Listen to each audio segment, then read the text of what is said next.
Time to set the stage with the lights off. Let the little nigga breathe till the fight's lost. You ain't never like the room with the bright sauce. Hail Mary, they despise what the light brought. Let them roach niggas bleed if they can't see. sa.neter TV, what you can't be. They say that murder on my mind, now they can't breathe. Take a picture of the crew, that's your last peep. Oh, it need me or love, yeah, that's just me. Keep them jumping like some frogs, so they might be leave when the sun sets. And they don't really wanna bleed from the gunplay. And like mine, niggas smoking weed on the one-way street, nigga. Yeah, we see we outside with it. Pull up to the base like we might be with it on guard. Side these niggas like bullshit and they fraud. Let me chop them down with the sword. Walk them down like they live bars. This the toughest you gon' be in, we too hard. And you don't really want that smoke, my G. Who would be sa.neter TV? This the toughest environment, the toughest environment, the toughest environment to be in. Toughest environment, the toughest environment, the toughest environment to be in. Toughest environment, bro, what are you talking about, man? The toughest environment to be in. Toughest environment, the toughest environment, the toughest environment to be in. The toughest environment, the toughest environment, the toughest environment to be in. Toughest environment, the toughest environment, the toughest environment to be in. Keep that off your lip before you get flipped. We got sources over here, we don't just spit. Too many bosses over here, y'all just legit. Put them niggas in the game, let them get ripped. Don't even step unless you come in with that scholarship. That economic tip, gotta make a dollar flip. And I might be next, I don't give a damn, a truth rolling with me, so I'm feeling like the son of man. Too many gon' hate, gotta make a stand. I'm just trying to duck the lake, you don't understand. Read them when I greet them, that's my best plan. Head first shit, I'm just saying. Nigga meet me in LA, oh you just playing. Too many be fake, what the base saying. So I tell them they don't want no smoke before they end up in the newspaper next day. Smoke. This the toughest environment, the toughest environment, the toughest environment to be in. Toughest environment, the toughest environment, the toughest environment to be in. Toughest environment, the toughest environment, the toughest environment to be in.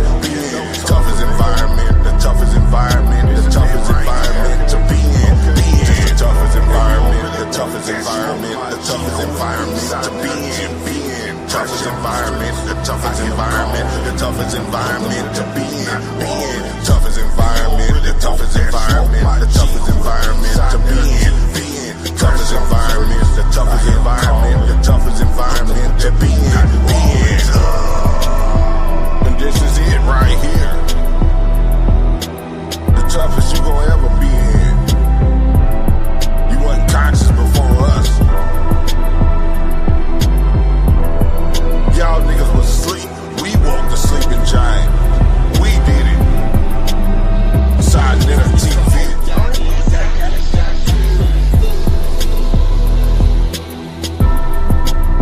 So stay your ass in your little bitty box where you feel safe. Cause there's motherfucking monsters over here. Real monsters.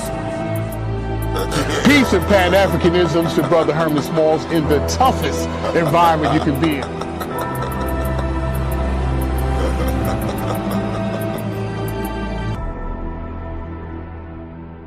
Peace and Black Power family. Welcome to another sa.neter TV House of Consciousness production.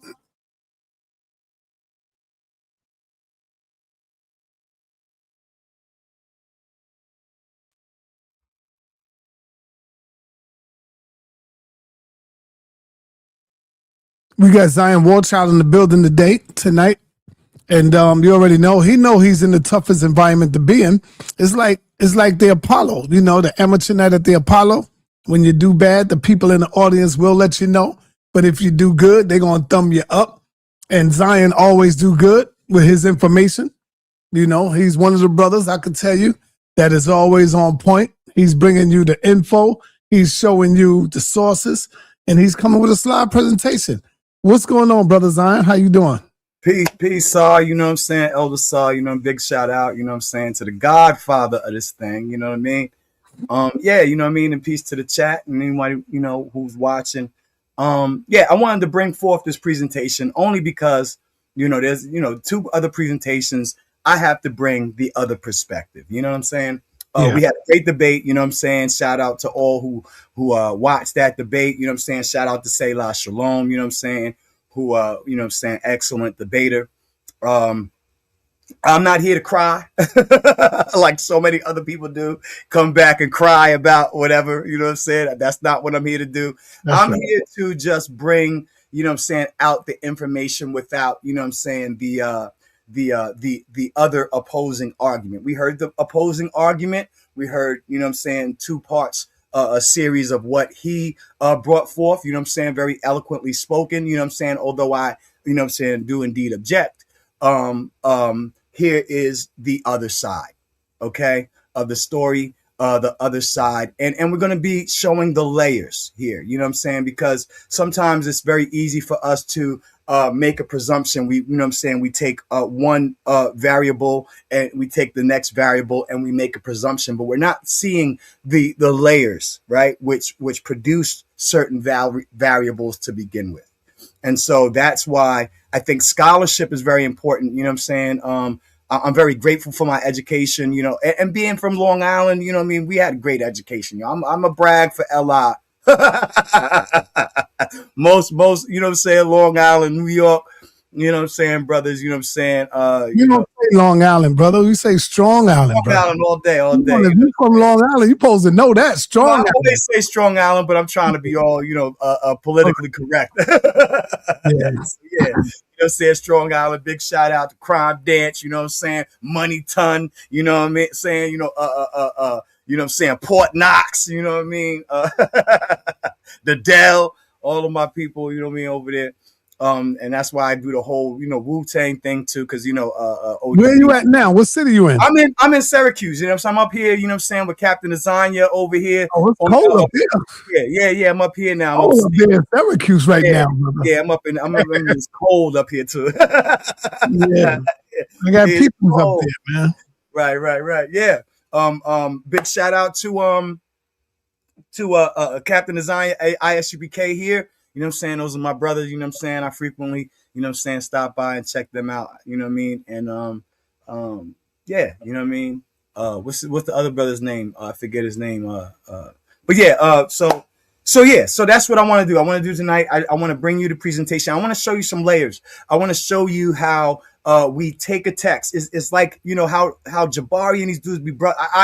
I am, you know, amazed by their wisdom and by the Dr., you know what I'm saying, Brother Reggie, you know what I'm saying, how they are able to break down the comedic, you know what I'm saying, and showing, you know what I'm saying, how you can, you know, extract certain information and understand the writers and who's the interpreters and et cetera, et cetera. They go, it's very layered. And this is what I'm saying that most people don't think about when we look at the Septuagint, the early translations of the Bible that were, you know what I'm saying, translated into Greek from either the Aramaic or Syriac into Greek. We don't have those old texts besides, you know, the scrolls of Qumran, you know what I mean, we go back to the 1st and 2nd century. But when we get to, you know, the Greek translations is what mostly we have, the Masoretic and all of that stuff.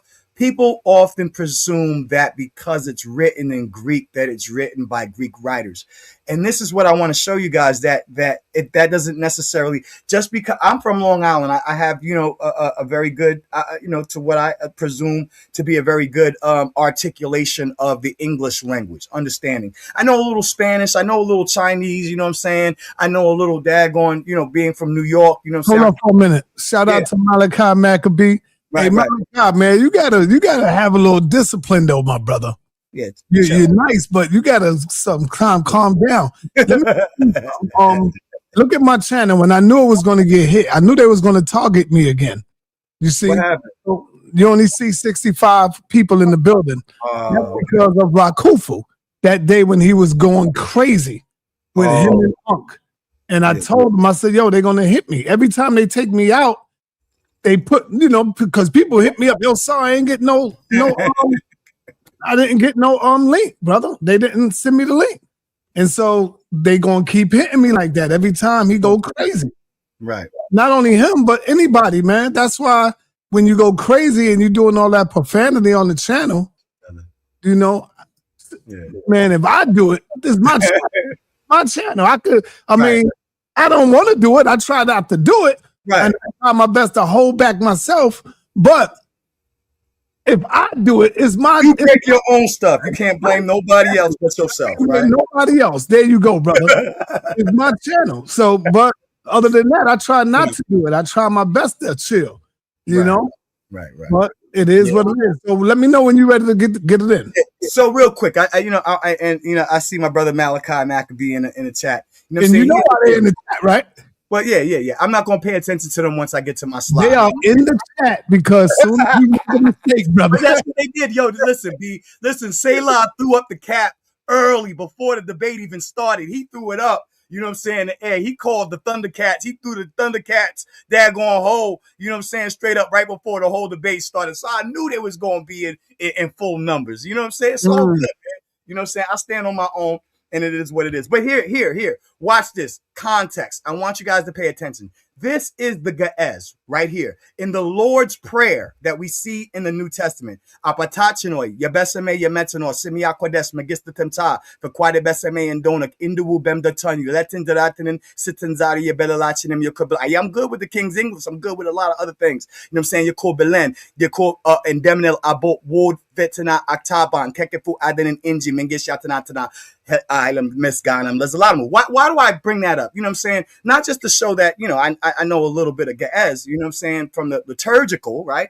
But there is a syntax difference. So when you read it in the English, when you read one portion of the Lord's Prayer, it says, lead us not into temptation. Here's the difference in how the syntax is in the Semitic. In the Ge'ez, the syntax changes how it says, into temptation we shall not enter.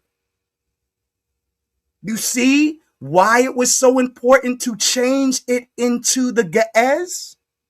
Because it brings back the actual Semitic syntax, which brings back the actual context. All right. So let's get it in. Yeah. You share my screen. Yeah. All right. Doc. Yes, sir. Doc Spencer, 37.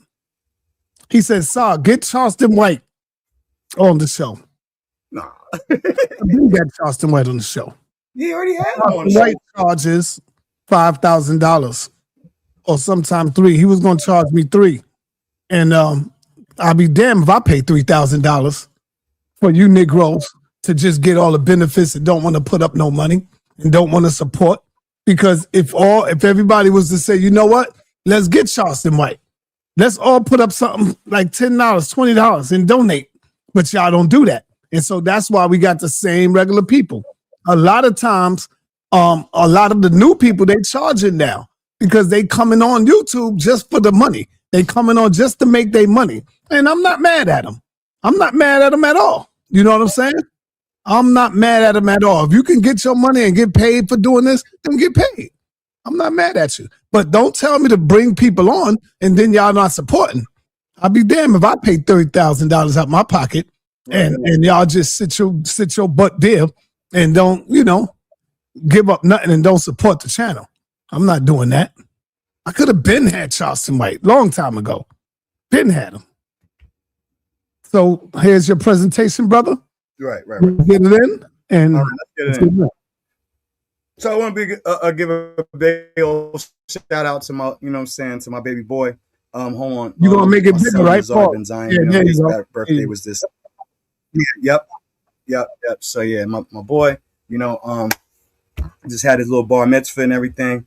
You know, big shout out to LOJS, you know, saying Line of Judah Society, Rabbi Wyndham Yadam, Ross Iodonis, who should really, you know, like I don't know why the community, he you know, he's a gem, you know what I mean? He's one of those master teachers that should be recognized. So I want to give him recognition. So let's get into this, right? I want to talk about how this brother, well, not how this brother, but how we tend to perceive. Before you go in, let me show you what gets you blocked. This is what gets you blocked. When you think you're doing side stuff to me, you're not. DMG actually pays his debaters at Paradigm Shift. Just saying. Right. Okay, well, now you blocked for coming in here being disrespectful to me and my people. Now your butt is blocked. Have a good day, bro.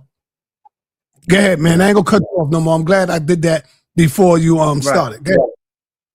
All right. People don't know So when you're yeah. being disrespectful. So once again, here's the statement. I'm going to go through that part. You know what I'm saying? Most of what I did in the debate, I'm just going to skim through some of that. I've already established a lot of that. But what I didn't get to, there was some really key citations from academic sources, Oxford, you know what I'm saying, Cambridge. I got tons of sources that actually discuss this. You know what I'm saying? There are no sources that say that Ethiopian Christianity is a product or a mere product of a Greco-Roman. It's so layered because there are other influences. So to say that, to try to encapsulate Ethiopia as a sole product of Greco-Roman Hellenization, which would be that's what it means to be a product, right? The product of Rome is a gross simplification, right? Erases centuries of independent, antiquitous, and theological development. We're talking about cultures like Egypt. We're talking about cultures as Nubia. We're talking about cultures as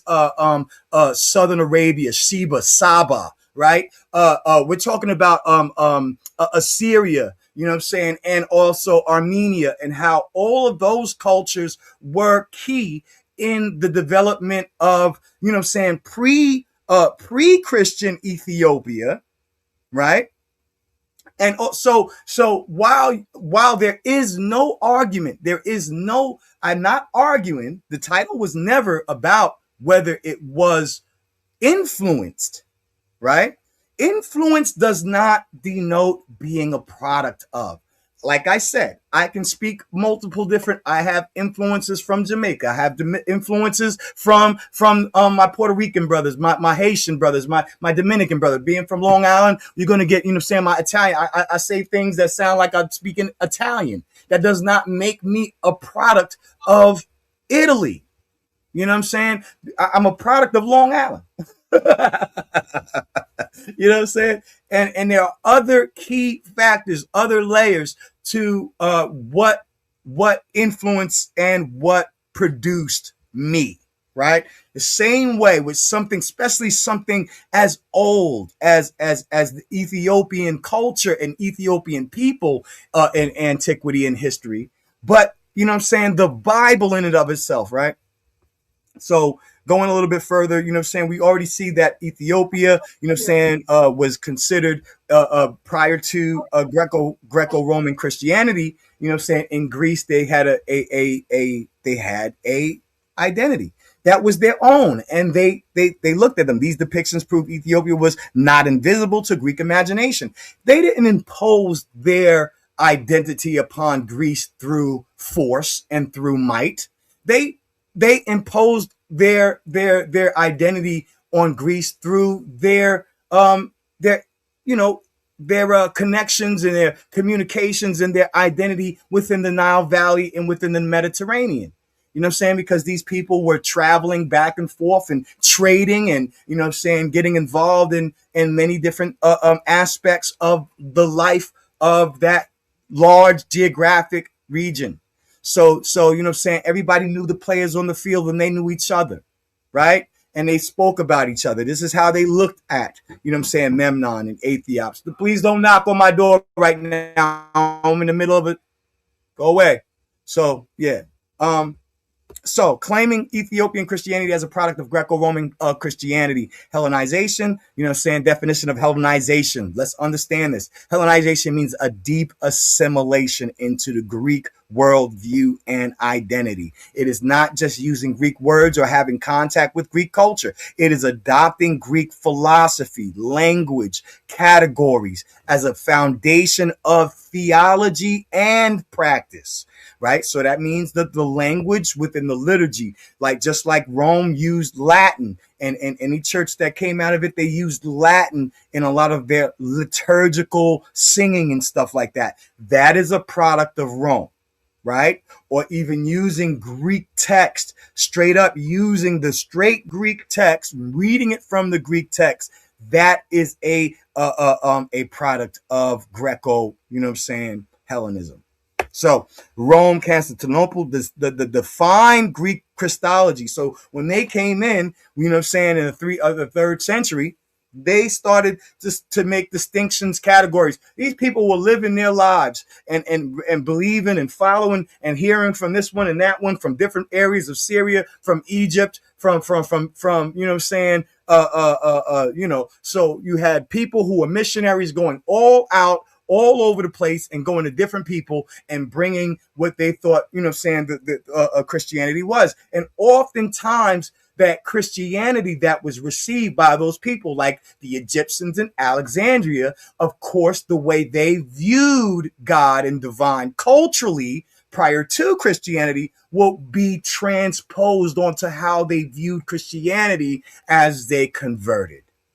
It's not that difficult to understand. Somebody brings me something like, just like when I was in the debate, I brought up, you know what I'm saying, I use gang analogy and I use street analogy because I come from the streets. In order to you know, I wasn't raised in the streets, you know what I'm saying? I won't do that to my parents, but I came up in the streets, you know what I'm saying? That was my choice. But because of that influence, I can look at something from a perspective and I have to, you know what I'm saying, make equivalences from my experience. Do you understand what I'm saying? So how Greeks looked at Christianity from the Pauline, right? Those who followed Paul, quote unquote, whether you believe the legend or the character or not, we know that there was Christianity propagated into Greece and in Rome, Corinth, and you know what I'm saying, Ephesus, and you know what I'm saying, what have you, right? We know that you know what I'm saying, was received by the people a certain way, by those people, a cultural way that more aligned to how they view divine stuff, and the same with how the Egyptians view. And we see that actually in scripture.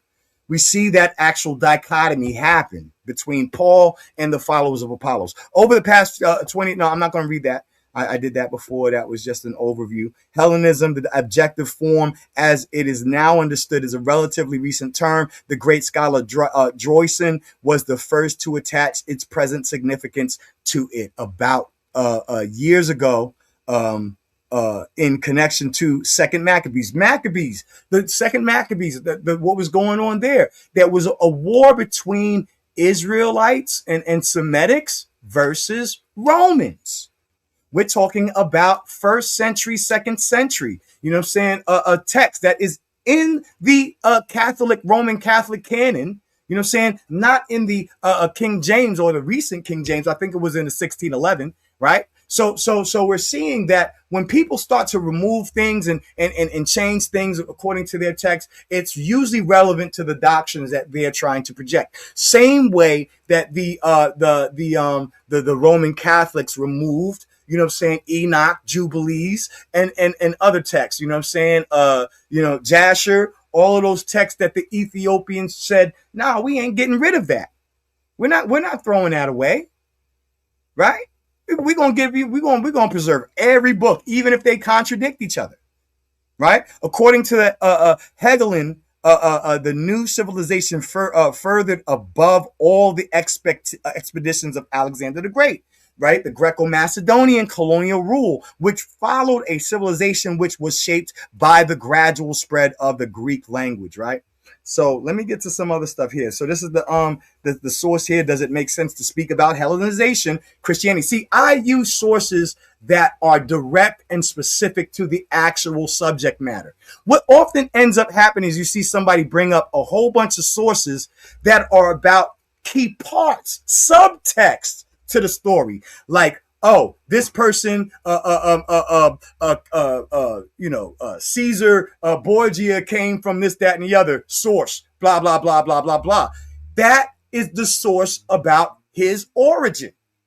That is not the source related to arguing the subject matter. So if the subject matter is about whether Ethiopian Christianity is Greco-Romanized, right, or Hellenized by its influence, then you would find sources specific to that topic. If you can't, then you have to gish gallop. Crazy work. Examples of religious control via Hellenization. Egypt, Serapis cult. Here we're going to show you some examples of what Hellenization is. Egypt, you know what I'm saying? When the Romans, Greco-Romans came over and took over Egypt, what did they try to do? They created Serapis. Serapis is a connection between the Ptolemies, unified the Greek-Egyptian god, right? Between Osiris, right? Or Apis, and daggone, you know what I'm saying, Apollos. They smush their gods together and say, here, this is what you're going to worship. This is what you're going to worship. Right? It wasn't by choice, right? Syria's local Semitic gods were identified with Zeus or Apollos. You know what I'm saying? Emperors themselves were deified, blending Greco-Roman divine categories with local tradition. Judaism and Christianity, Hellenistic philosophy, shaped debates in early Christianity. Logos theology in John's gospel, while Rome tried to control Jewish Christian, right? So here, what is Hellenism? Definition, I already gave it to you before. Refers to the spread of Greek culture, language, philosophy, and religion.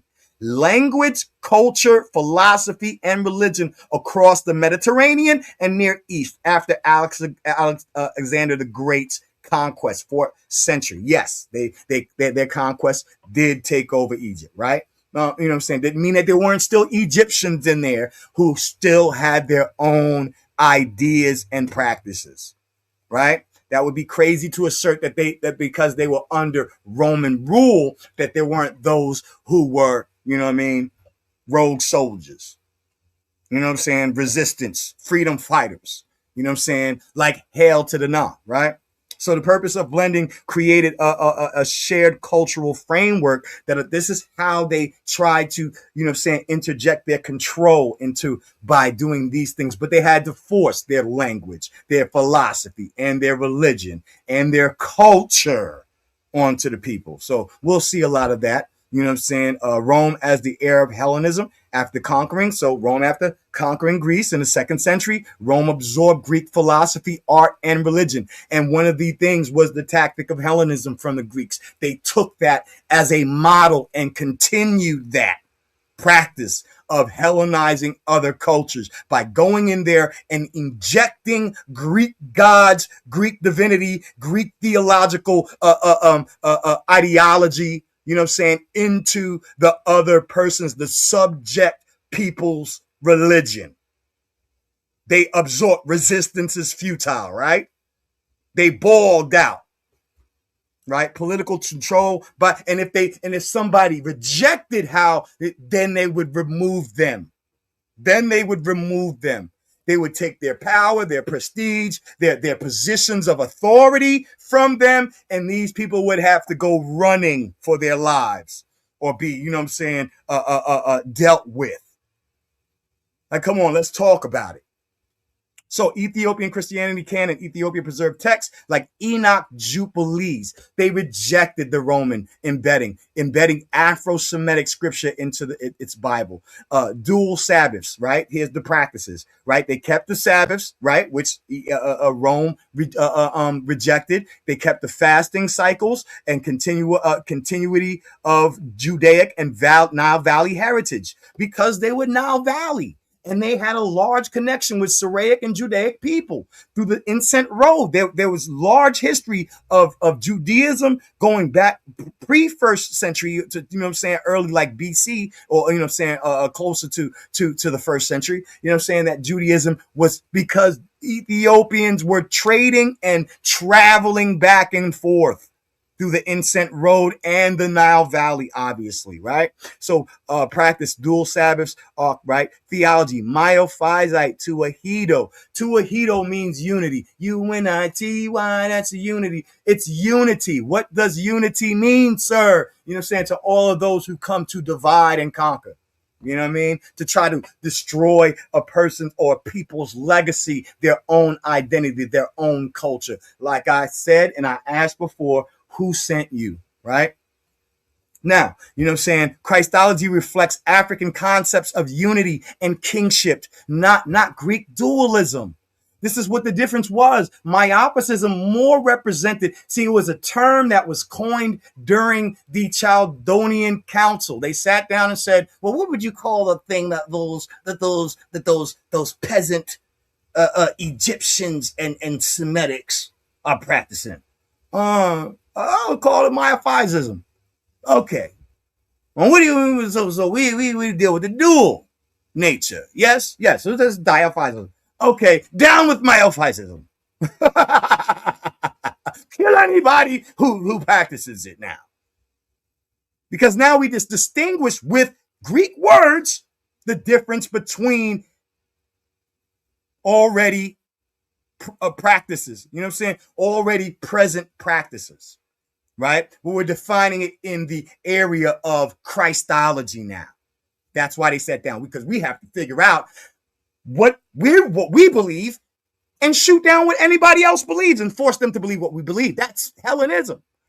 Pre-Christian deities like Marim, war god, and Ashtar, Venus, were interpreted into Christian categories: exhibier, saints, angels, showing cultural continuity, art and ritual, Ge'ez, liturgy, Zima, chant, rock-hewn churches, uniquely Ethiopian expressions of faith, not Hellenistic imports. So let's go forward a little bit. Hellenization imposing Greek categories. We already went through that in a sense of the contrast, right? Ethiopianizing, translating Christianity into Ethiopia's Afro-Semitic worldview. How do we do that? I'm going to show you, right? So the Greeks often evoked Ethiops or Ethiopia in their myths, associating with the divine favor and exotic prestige. So prior to Greco-Romans trying to control, you know what I'm saying, this part of the world, the Greeks had a freaking love for Ethiopians. They were like, yo, these dudes are awesome.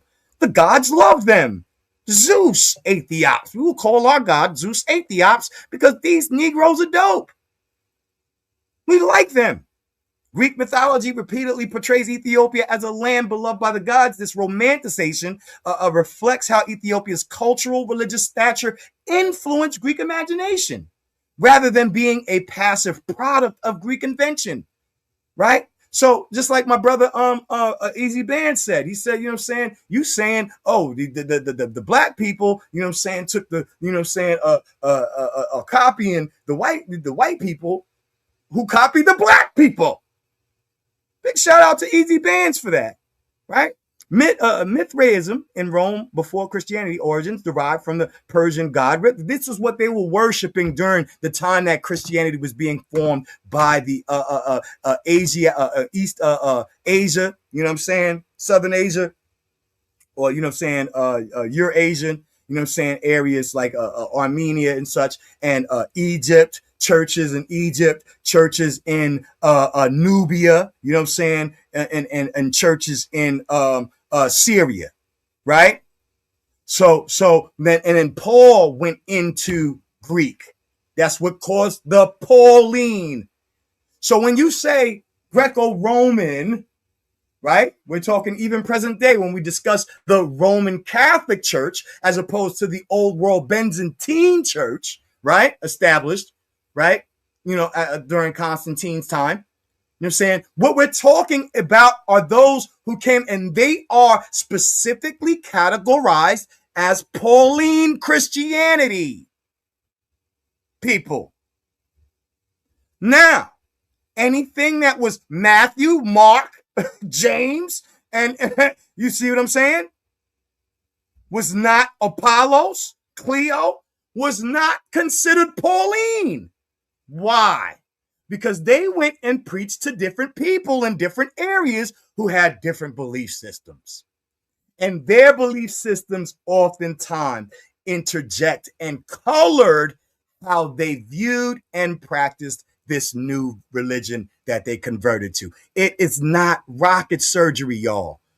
We're just understanding a little bit about social behavior, social and cultural transmission, right? Worship centered on Mithras, right? So they were worshiping Mithra when the early Christians of the apostolic period were building up and being persecuted by the Romans, right? So Christianity arrived in Africa. Did this already in the debate. Y'all go back. The fallacy of Greek by default logic. Again, I will emphasize this. Greek as a language of transmission must mean Greek is as a cultural religious identity.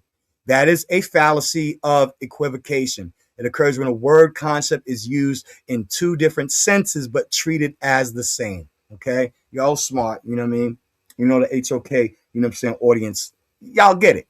Analogy, saying hip hop is British because it's English, confuses language of expression with cultural origin, right? Hip hop is not from Great Britain, obviously, right?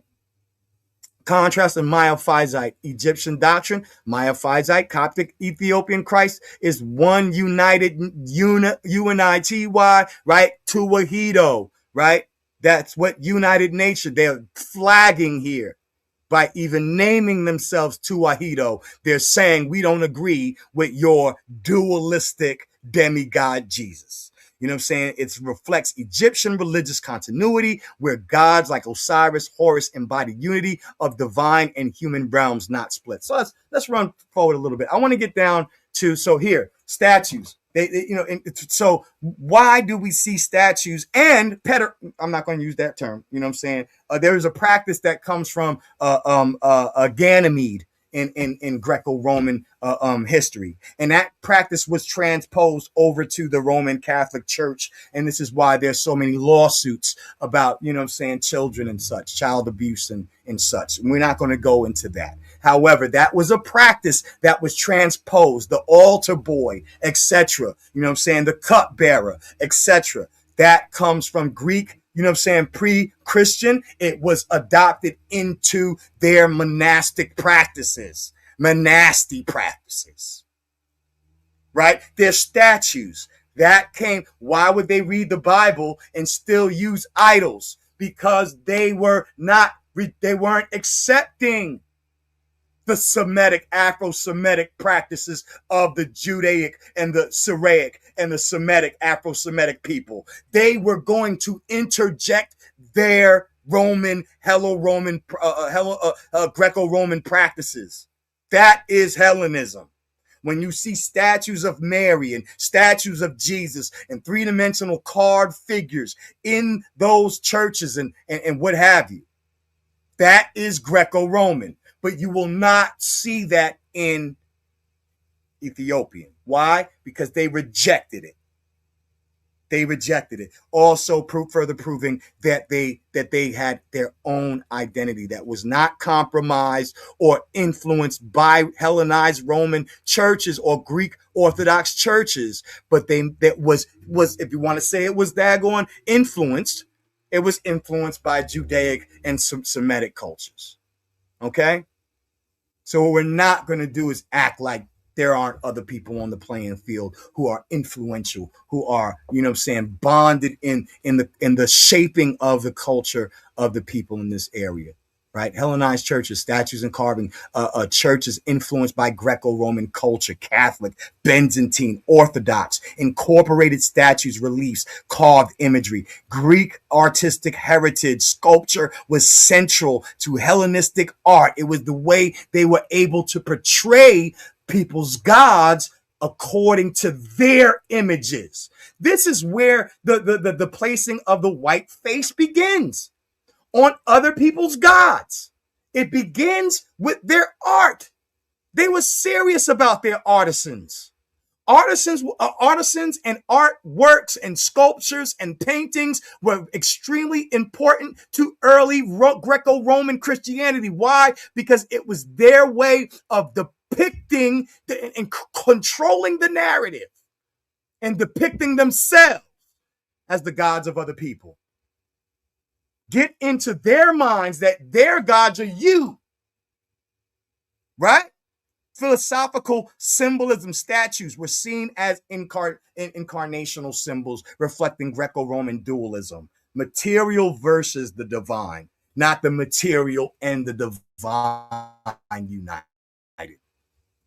Tuwahido. Say it right, brother. Right? So here we see in Matthew, we see the difference in thinking. We can see the and this came from an actual debate, and I got this slide from this religious studies guy who actually had a whole debate on this, right?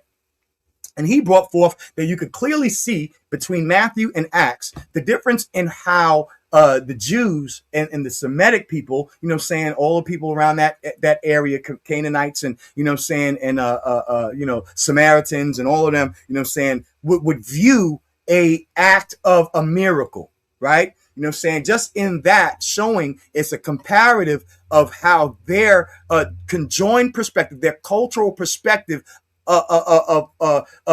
perceived one instance of a miracle, and how Acts, 14 and 11, right? So in this one, the crowd saw a miracle, they were afraid, and they glorified the Father God, the Creator, who had given such authority to the man, to the vessel. They immediately saw the unity between the divine and the vessel that was, that was being utilized to produce this miracle, right? But in Acts, when they saw Paul and Barnabas do miracles, they immediately called them Zeus and Hermes, because that is how they thought.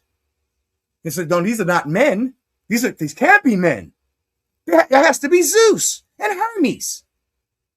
That is what Hellenization is. And that is a key issue in the text, a matter in the text that reflects the difference in thinking, cultural thinking of two different people. Factionalism in the church. The brother brought up the arc of what do you call it? The apostolic wars. What were they warring over?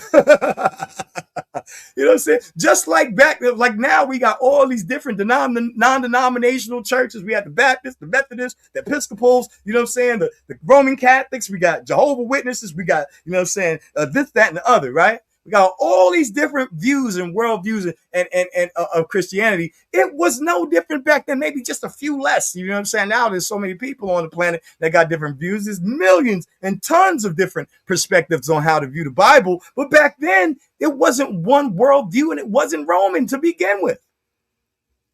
Right? So in 1 Corinthians, Pauline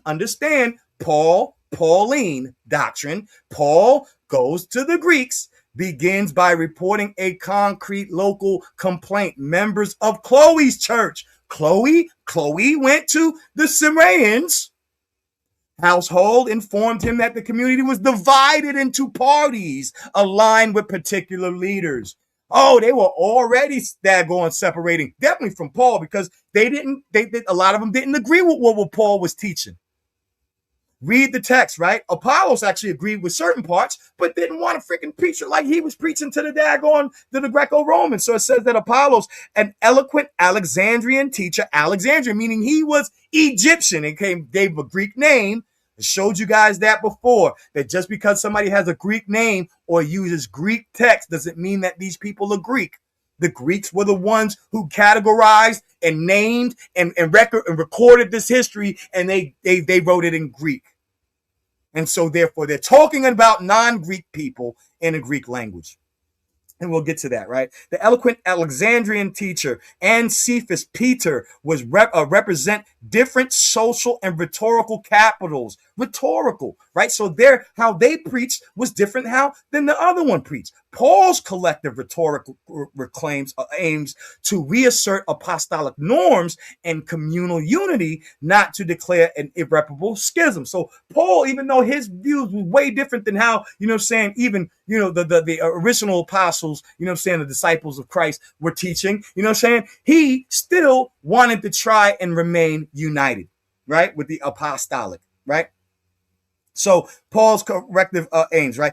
Corinthians 1 and 11 through 12 show an early Christianity contained internal competition and local factionalism that undermines the simplistic claim that Pauline Christianity was the only or uncontested form of first century churches. So that means that there were other churches. Oh, it wasn't just what was taught to the Romans. So we hear Syriac church, founded in traditions, holds that the church of Antioch was established by Apostle Peter, around 34 AD to 37. Significance: Antioch was where followers of Jesus were first called Christians. Acts 11 through 26, verse 26. Language: Syriac, a dialect of Aramaic. You know what I'm saying? Making it one of the earliest non-Greek Christian traditions. Non-Greek traditions. The Syriac Orthodox Church is a part of the Oriental Orthodox. We have to know the difference between the Oriental and the Eastern, and then the Roman Orthodoxy. They are different churches. Just because it says Orthodox does not mean that they are the same. They're different, right?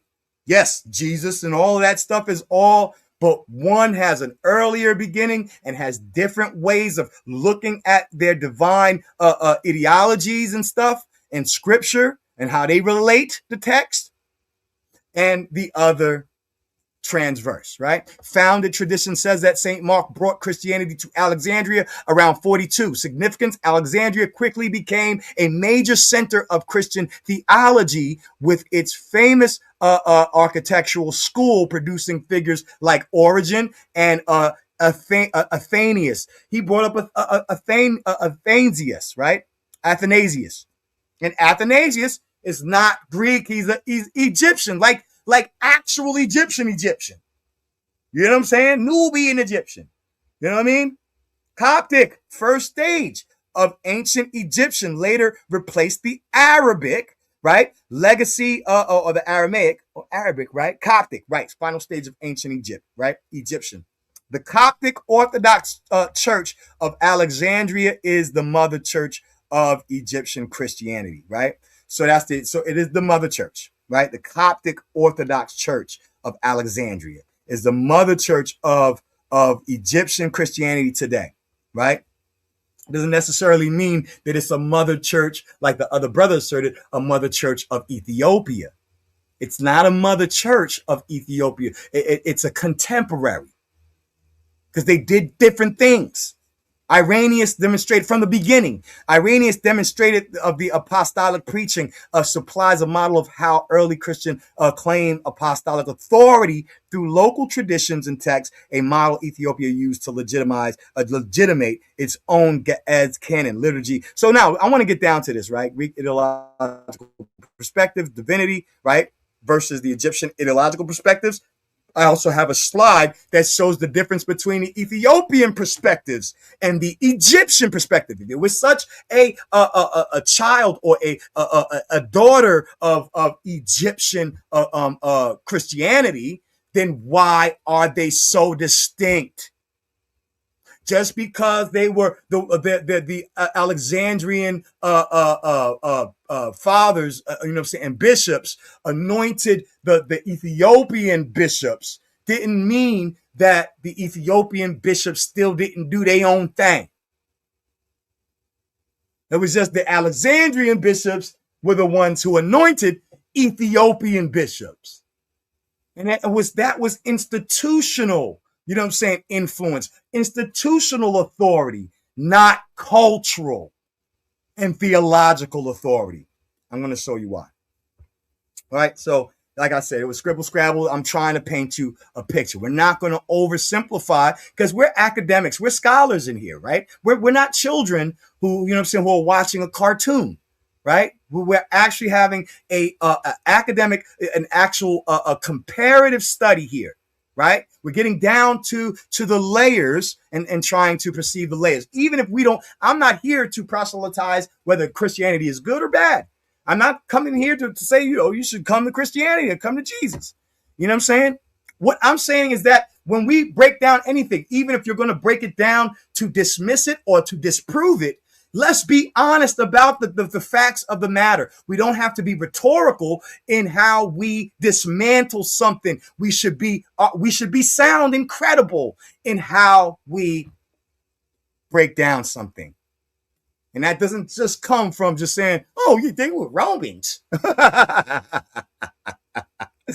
Diophysitic Christology. Christ has two distinct natures.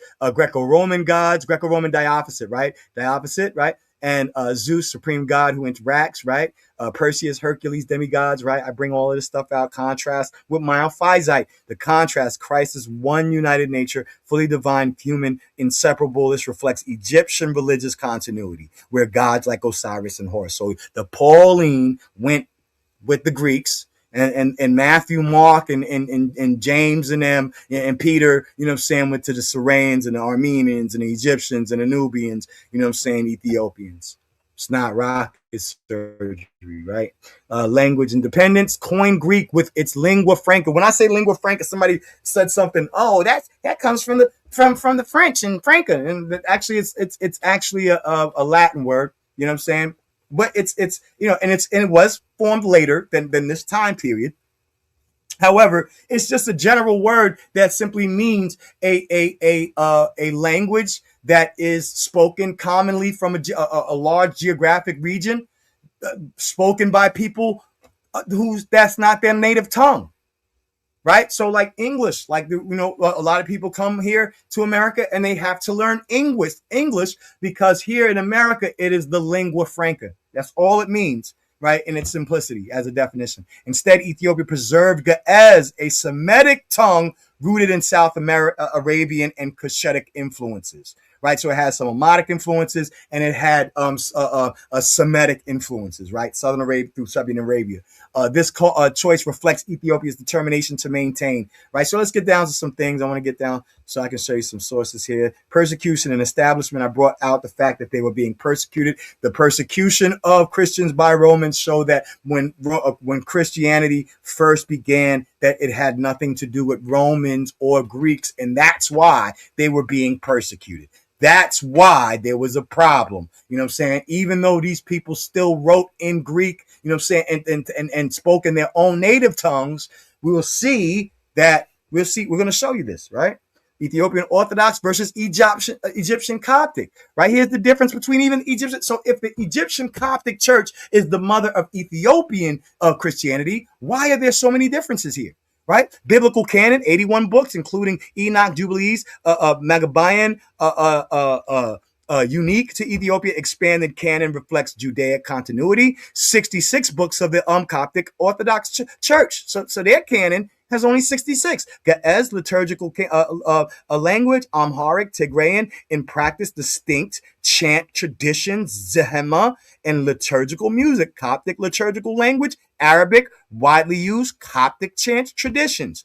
Totally different. Strong Judaic continuity, Sabbath observance, Saturday, Sunday, circumcision, dietary laws, extensive fasting. Less Judaic continuity, Sunday only worship, circumcision, not emphasized. Fasting traditions differ. Heavily emphasized on the Virgin Mary, emphasized liturgy and hymns mention her constantly. Reverence for Mary, but less central to liturgical texts compared to Ethiopia.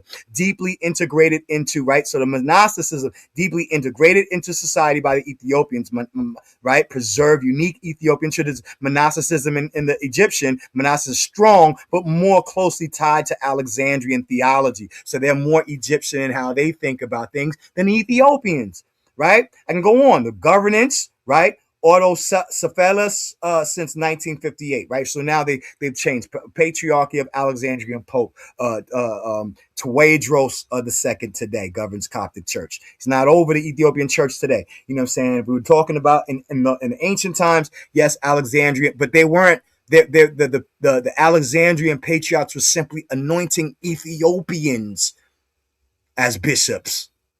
You know what I'm saying? So yeah. So this is why we still have so many different cultural, you know, so here. So this right here shows one thing, and I wanted to bring out the fact that I'm not going to read through all of this stuff. I'm gonna try to keep it short and sweet, you know what I'm saying? Because you know, attention spans, differ.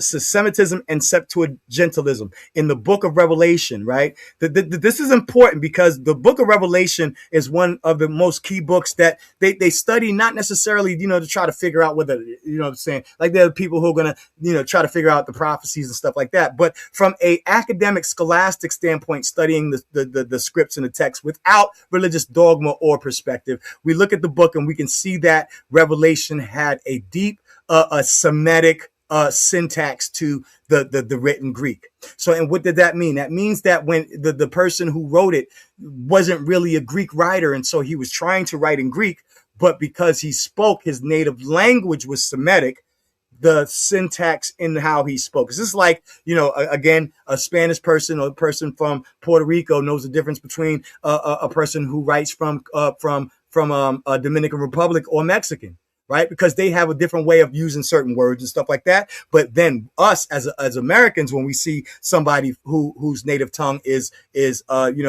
Spanish or Latino, we can see that the way they write their sentence structure, and if they respond in a comment section on Facebook or something, there's something funny, we read it, it sounds crazy to us because the way they put the words together, even if you hit translate, the words don't come together the way we put our words together. You know what I'm saying? Our grammatical structure is different, and that is the syntax. So when you read a Greek text, you can see that if it's actually from a Greek writer who would be way more eloquent in writing in Greek than somebody who is is native to a Semitic, Afro-Semitic tongue. You'll start seeing the syntax in that writing. Like, the person has to be Afro-Semitic or Cushitic, right? So I had 3 different sources here for that. So this 3 different sources specific to proving that Greek writing does not denote Greek writers or Greek thought, right? This one was published by Cambridge University. That's Darrell D. Schmidt, right? Here's another one from, this is from pages 213. This is published in 2019. Jacqueline M. Hidalgo, The Roman Empire in the Book of Revelation. This discusses how Revelation was an anti-Greco-Roman book written in Greek with all of the Semitic, Afro-Semitic syntax in it, codified, flagging, banging language, right? From the beast to the Antichrist to the 7-headed dragon to the mother of harlots. All of that, the 666 mark of the beast, all of this was political language discussing their revile for Hellenized Christianity. You know what I'm saying? This is Apostolic John of Patmos. The article surveys the study, right? Revelations, Babylon, and the beast imagery functions as a coded critiques of imperial urban power, emperor worship, and reading well established in the post-colonial empire. Studies scholarship uses Hidalgo Freisen to show that the consensus that Revelation weaponizes symbolic language against imperial ritual and economy. Whose economy? The Romans, the Greco-Romans. Wood and Naylor provide methodological caution and nuance about local variations of the imperial cult, which strengthens an argument that Revelation resists Hellenistic Roman cultural power. So when did we start thinking that every single church is Greco-Roman? What makes us oversimplify? Yes, they were a part of the story, but we're forgetting that there were other players on the field that were extremely significant to pre-Christian, pre-Greco-Roman Christianity, and also still have antiquity to this day, right? So this is why let's be honest about it. You're gonna break it down. Let's be real about it, right? So yeah, you can still argue with the context, argue with the dogma, argue that that this is not real or that is not real. That is up to you. But let's be honest about the context. This does not denote that these people were freaking in any way accepting. In fact, it shows the opposite. It shows that they were rejecting. Right? Here's another source. Historical setting written in writings of Revelation by Dr. Greg Banson. Right? So I am giving sources that are direct to my argument. Here's some more for you. Aramaic, Syriac, and Ge'ez by H.G. Poltolsky. Right? This paper intended to as a historic critical contribution to the question of Aramaic loan words in Ge'ez. Why is this important? Not going to read all through that. I want y'all to, take a look at it when you have an opportunity. The subject is large and extends into fields. It's large. It's not simple. which lie outside my competence, I shall therefore confine myself to a few points on which I believe I have been able to inform myself from primary sources. All right, so this would be a secondary source because this is a person who is making an interjection about what he studied from the primary sources. Syriac is Aramaic, but Aramaic is not necessarily Syriac. It will not do to speak of Syriac if some of the most important words are manifestly not Syriac. It will not do either. So let's go forward, man. I'm gonna show you why this is so deep. Right. And really, we should always look at text like this. You know, we actually do, and we actually don't realize that we do that. You know what I'm saying? We actually do kind of see like, yo, this person writing, you know what I'm saying? We could tell that the person is not from, you know what I'm saying, from where you from. Literal Semitic oriented translation into Ge'ez can make Hebraic word order parallelism and idiomatic formulas. Now, I want to get into this because, you know, just so you to open up how we look at writings, you know what I'm saying, in ancient texts. Literal Semitic oriented translation into Ge'ez can make Hebraic word order, parallelism, and idiomatic formulas visible again because Ge'ez is a Semitic language with comparable syntactic resources. Parataxis, construction chain, verbless clauses. Ge'ez translation of biblical and pseudepigraphic works have long been used to illuminate fragmentary or obscure texts precisely for this reason. Ethiopic version of First Enoch and Jubilees, for example, have helped scholars interpret the Qumran. This is a source. I'm going to show y'all a source, right? Where's my source at? Got my source somewhere. It didn't pop up. All right, I'll show you. So this right here, it says, and he shook his head when I said that the Ge'ez was used to interpret specific texts from the scrolls of Qumran. It's a fact. Why did they have to? And they found that the Ge'ez version was more closely related to the text than the Greek. For this simple reason. Because if you're translating a Greek, a text written by Semitics and in Semitic syntax in Greek, you take that Greek and translate that Greek text written from Semitics into Ge'ez back into a Semitic language, the syntax is going to come back. It's not hard. It ain't hard to tell. Semitism are Greek expressions, syntax, or idioms that reflect Hebrew or Aramaic thought patterns.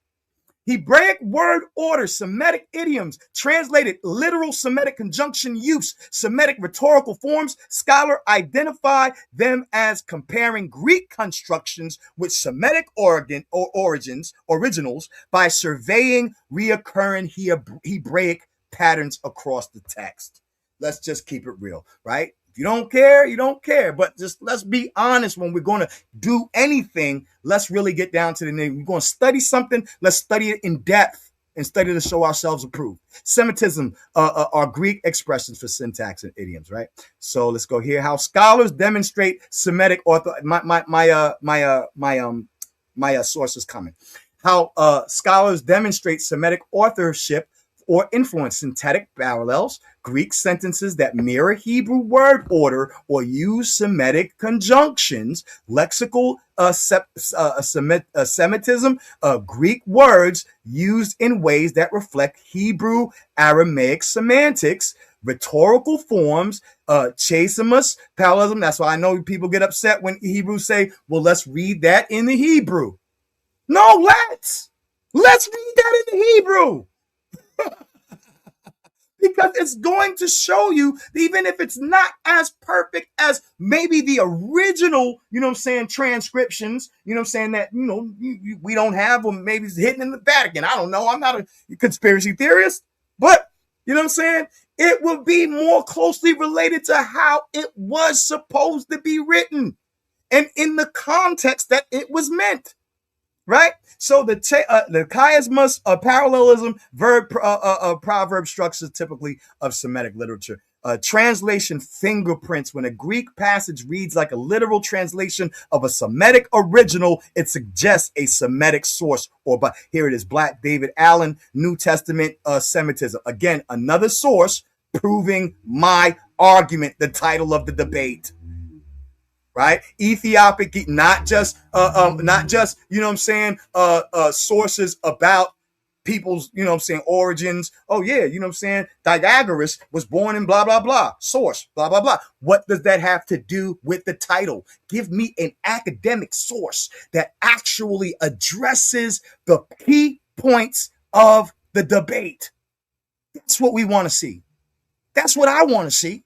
I don't know what anybody else want to see when somebody sources up. I need to know that the source is directly dealing with the subject matter. Otherwise, it's not substantive. Qumran overviews for objection relevance. Okay. Context, consult specialist studies and Ethiopic Enoch Jubilees for direct comparison. Here's another book, right? Why Ge'ez matters for the Qumran studies. Ge'ez preserved full versions of several Jewish works, notably one Enoch and Jubilees that survived only fragmentary Hebrew Aramaic at Qumran. Only fragments of it was found, right? But the Ethiopian preserved the entirety. Ethiopic texts provide complete literary context, vocabulary. These are books that the Roman Hellenized churches, the Greek Orthodox and the Byzantine church, and even the present Roman Catholic Church still reject. And when you reject somebody's canon and they're trying to force their authority on you, to reject their canon is a daggone declaration of war. Davies, Phillips Qumran Studies, and Judith M. Liu and J.W. Rogerson, eds, the Oxford Handbook of Biblical Studies, Oxford Handbook. So, yeah, you could shake your head, but there are literal scholars, December 2025, accessed, right? You know what I'm saying? Academic, 2009, right? Online, EDN, Oxford Academics. He gonna sit there and shake his head. You didn't study deep enough, bruh. You know what I'm saying? Crayon don't cover it, bruh. You know what I'm saying? These get some spray paint cans or something. Do some daggone, come on, B. You know what I mean? Reconstruction lost passages of tested hypothesis about Qumran corpus and Second Temple Jewish literature. For the broader significance of the Qumran finds how comparative traditions inform interpretation. See standard overviews of Qumran scholarship. Okay, so it affects the interpretation. Key Semitic syntax, parallelism. I already showed this. Consecutive narrative parataxis, construction change. Okay, verbless clauses, nominal sentences. Somebody said, "Oh, Zion's saying a whole bunch of no." That's Kruger Dunning-Kruger effect, bro. It's going over your head. All of this is extremely important to understanding. You know, saying that Greek don't mean that it's Greek. And when somebody retranslates it into a Semitic text from the syntax in which it was written, then we get a clearer understanding of who wrote it and the origin of it and what it means in context, especially when it's talking about anti-Greco-Roman language. Gish-Gallop flooding the record with numerous claims and sources, many peripheral and unsupported, to create an appearance of decisive case, appeal to irrelevant authority, evoking experts or texts that lack direct relevance to the specific questions to lend undeserved weight, right? Citation overload, sheer volume and source, volume of references used to imitate or intimidate or obscure rather than clarify. A contextonomy, quote snippets that when isolated misrepresent the original author's meaning. A red herring introducing. Let's watch out for these in any future debates, please, y'all. You know what I'm saying? Point it out, y'all. Red herring, introducing material that distracts from the central issue, bringing up some daggone little pictures of white Jesus in some abunas in the 20th century, when we're talking about over daggone 1900 years of history. We're talking about from the 1st century to the daggone 19th. You want to bring out some and then the pictures of the African, you know what I'm saying, the some of the Omatic tribes. This is what they were supposed to look like. How did objection, speculation, bro? These people were in this epicenter of trade between the Middle East, Egypt, and Southern Arabia, Israel, all of that, all of those trade routes from the Red Sea to the Incense Road to the Nile Valley. These people had clothing. I don't know why. I got a freaking art. These people had clothes. They had garbs and crowns and all kinds of. They had metallurgy and all of that stuff. Come on, B, don't do that. That's horrible. Non sequitur, a conclusion that does not logically follow from follow from the cited premise. What about ism? What about when Haile Selassie deflecting critique by pointing to unrelated faults elsewhere? Right? So yeah, man, come on, y'all. Okay, I'm not even going to get into that. Yeah, I already went in on the Owaspy doctrine, how they actually have real freaking Greco-Roman thinking in their cosmology, right? Thrones, degrees, councils, imperial court, Byzantine, ceremonial, logos is the Moira personified. He wanted to talk about, logos came from the Greeks. Well, why is it in your book?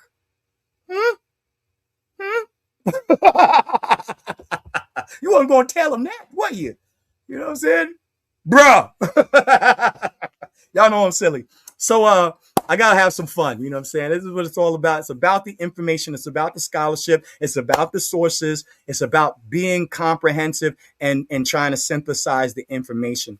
But also, you know what I'm saying, having a good time, because we black folk and we're going to do that, right? So diophysit, this goes back into defining what is Hellenistic, right? Diophysit, Chalcedonian Greek Orthodox, Hellenistic dualism, diocetic, Gnostic, Hellenistic strand, Hellenistic spiritualism, Miaphysite, Oriental Orthodox, Egyptian, Judaic, and Egyptian unity traditions. They're different. St. Mark wasn't born, and if you want to say that he wasn't existent, it was the John of Mark. You know what I'm saying? You want to say that he was a legend. You know what I'm saying? Okay, but inside of legend, there is fact. You know what I'm saying? That can be historical fact that can be extracted. Inside of a story, even when somebody tries to lie, there's always a daggone, a thin line of truth in their line. You know what I'm saying? They'll tell you where they were at, you know what I'm saying, and who they were with, you know what I'm saying? But they won't tell you, you know what I'm saying, what time, so that they can say that they weren't, you know what I'm saying, build some form of. So that's what I'm saying, B. Like let's be careful not to leave out the details if we're going to really do a thorough investigation of any topic that we are going to debate or going to present. Let's really get deep into it, right? So those cats who brought up all of these names, knowing that you guys were going to hear Greek names, and knowing that when you hear Greek names, you're going to immediately presume that these are Greek people. No, Frumentius wasn't Greek, Dioscorus wasn't Greek, and Nazius was not Greek. These dudes were Egyptian, Syrian, Libyan, you know what I'm saying? They were black folk running around who just knew how to speak some Greek and still wrote in a Semitic syntax. Still wrote like they would be writing if they were writing in their native language. And this is how we know, right? So I showed that source, I think. The Ge'ez matters, right? So Ethiopic Ge'ez versions, and I showed how scholars demonstrate Semitic authorship. So this is just going to show that there was a church prior to the Greco-Romans, here's many differences. You know what I'm saying? Scriptural canon is different as language. Jews as over the Greek is to deny Greek being in the liturgy. How do you say that somebody is Hellenized when they're not using the Greek? They're not using the Greek calendar. They're not using Greek imagery. They're not using Greek liturgical practices. They're not using Greek feast days and certain holy days. They're doing circumcision. They're doing all of these things that are more congruent with the original authentic antiquitous daggone apostolic teaching prior to Roman conversion 300 years later. It says that one church is still doing what the original dudes were doing. Not what the copycats were doing, not what the Vanilla Ices were doing, but what the Rakims were doing. Local customs, incorporation, communion bread, married priests, liturgical music, rock-hewn churches, Solomonic ties, Ethiopian, a synod structure, canon law sources, biblical texts, anaphoria, clerical attire. The attire is unique. He tried to say, look at these folks dressed like, oh man, and they weren't. Just because somebody has a robe, people wear robes. You know what I'm saying? In almost every religion. So if I went to the daggone, if they were, you know what I'm saying, wearing daggone a yellow and burgundy robe, then I would assume that they were Buddhist. It doesn't necessarily have to. They could be daggone freaking Hare Krishnas. Wait, two different ways of daggone dressing and stuff. And he's gonna sit there and appeal to your ignorance of the present time. He was showing present pictures and said that he was gonna focus on the 3rd and 6th century, and that was some 3-card Monty. Frumentius connection, not introduction. Frumentius connection was not the introduction. Frumentius' influence on Azana was how Ethiopia became a Christian state, the first Christian empire. Not that it was that he introduced Christianity to the whole entire country. These are people who were traveling back and forth on the Incense Road and the Nile Valley prior to Frumentius even getting there, right? He came on a ship with a bunch of Romans. Ethiopians destroyed the ship. Frumentius came over. He only saved the Syrians, slew all of the Romans. They slew all of the Romans. I'll say it again. The Ethiopians slew all of the Romans because the Romans thought that because they just took over the daggone took over Greece, that now all of the ports that Greece had some, you know what I'm saying, had some power in, that they could control that. So the Romans were coming over here. Ethiopians tore that thing down and saved only the Syrians because they had a relationship with Syrian people, right? Showed that before. I think I can get to that. Following the conversion of Azana declared Christianity the official state religion. Right, here's one of the sources here. It says, after gaining their freedom and the trust of the royal court, Frumentius became the tutor of the young. And here's a source. Philip's son, 12, Moreau. Hey, now that source just states that Frumentius got there. That doesn't make my argument. Right? It's just a source that gives information about Frumentius' seminal achievement was converting Azana to the practice Judaism. Okay, great source, but it still does not prove my argument here, right? So Rufinus of Aquileia, 1997, King Azana replaced Frumentius, right? So here, kingdoms appear Armenia preceding the conversion of, following the conversion, Azana declared Christianity, establishing Aksum as one of the world's most first Christian kingdoms, a peer of Armenia, and preceding the conversion of the Roman Empire itself, preceding the conversion of the Roman Empire itself, meaning that Rome had not even, Roman Emperor Constantinus II later attempted to interfere, urging King Azana to replace Frumentius. Wait, the Roman dude, the Roman emperor attempted to interfere, listen to this, urging King Ezana to replace Frumentius with an Arian bishop, but Ezana firmly refused. Oh, wait. He talking about how they was throwing dudes off the daggone, off the bishop seat left and right in Alexandria, but when they tried to do it here, he got the hell to the no, nigga, get out of here. Powerful demonstration of Aksumite Empire's theological and political influence. So that source, Rufinus of Aquila, 1997, that source supports my argument. Okay, and that's how we know the difference. Debunking the misconception that Saint Frumentius introduced Christianity to Ethiopia is the title of the book, and it's written by I think it's an article, right? By Hale in 10 of November 2025. A recent source about exactly what this topic is about. Fallacious, facetious, and fictitious is to argue a whole bunch of sources that just, support certain things within the context of your argument, but not the argument itself.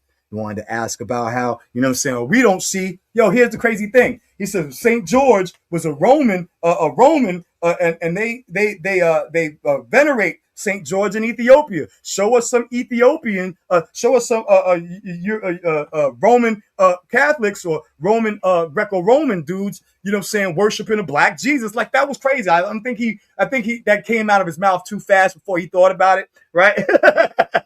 Because we see that, and basically, Ethiops means sunburned faces. So from the Greco-Roman perspective, whenever they worship the Black Madonna, which goes all the way back to the beginnings of even the Roman Catholic Church, they would have called her Ethiops, right? They would have regarded her as a sunburned Afro-Semitic. Okay, so this is why all of those antiquitous imageries that we see in medieval, Roman Catholic Church and stuff like that, even going back further, were all depicted as black. So, okay, boom, you slipped. But here's the next thing. We won't see no Ethiopian. The Ethiopian eunuch is a saint in the Roman Catholic Church too. So what? What does it have to do with the price of a can of beans in Bosra? Right?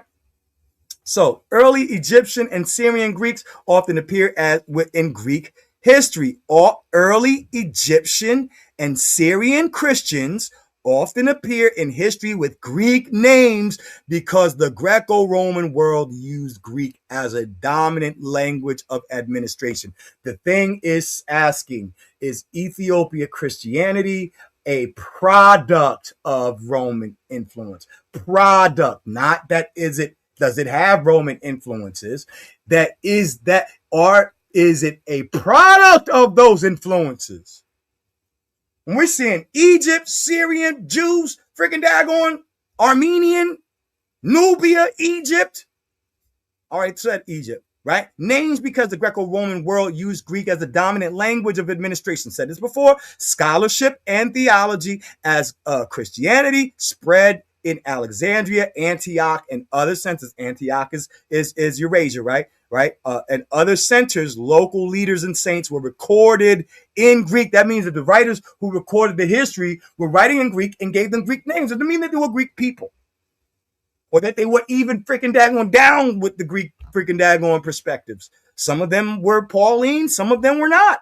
And I think that Paul's doctrine wasn't what it became when Constantine and like the ecumenical councils and the councils of Nicene, they came to some things or whatever, some agreements, and even the Oriental churches and the Eastern Orthodox churches, they submitted to those things. Okay, we'll take that. But then when the freaking Council of Chalcedon came through, they were like, okay, yeah, we're going to Greco-Romanize this whole thing. And I was like, yo, hold on, B, what are you doing? You ain't even gonna do it? You ain't gonna do it? You do straight up Debo, bro. Throw the dude off. You know what I'm saying? Get him out of here. You know what I'm saying? Get him out of here. You know what I'm saying? Dude's on the run. You know what I'm saying? We see you. You know what I'm saying? It's on site. Where they gonna run to? Who you gonna run to? They went to Ethiopia. Why? Because they were safe. You know what I'm saying? They had to get off the block. The block was hot.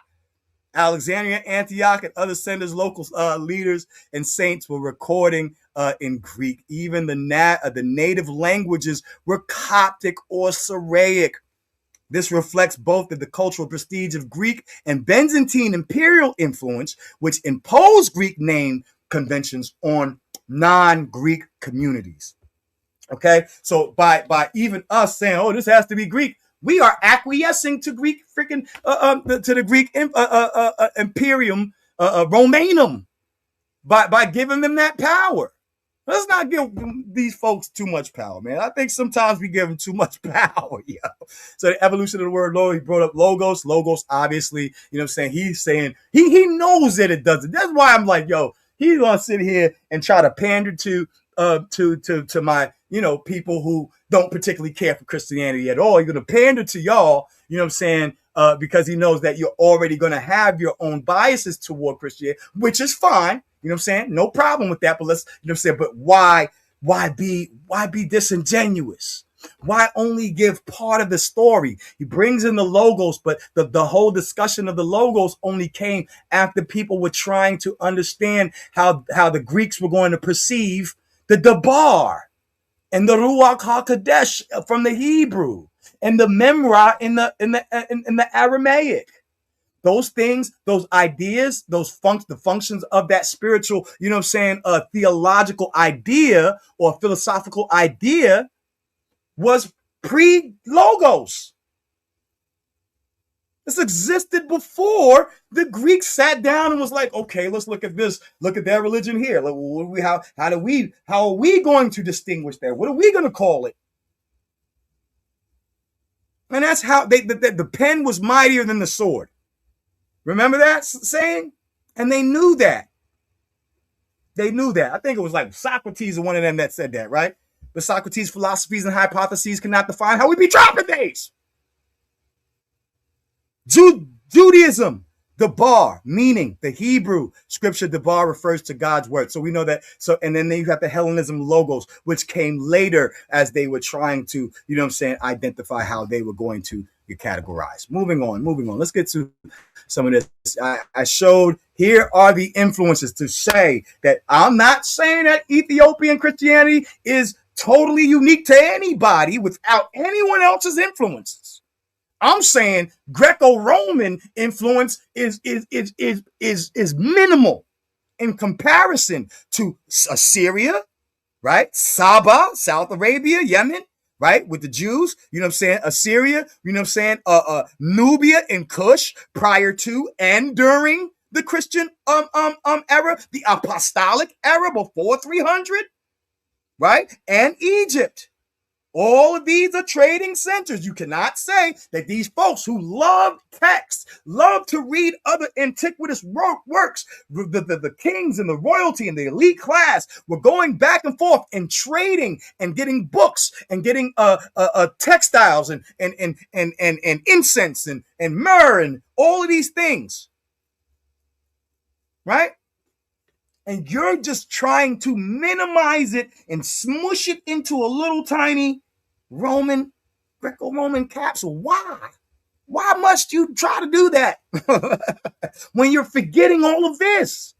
Look at the timeline. 2000 to 5000 BC. Look at that. Look at this. This is the green dot up top. That's pre-freaking daggone Christian Auxum, right?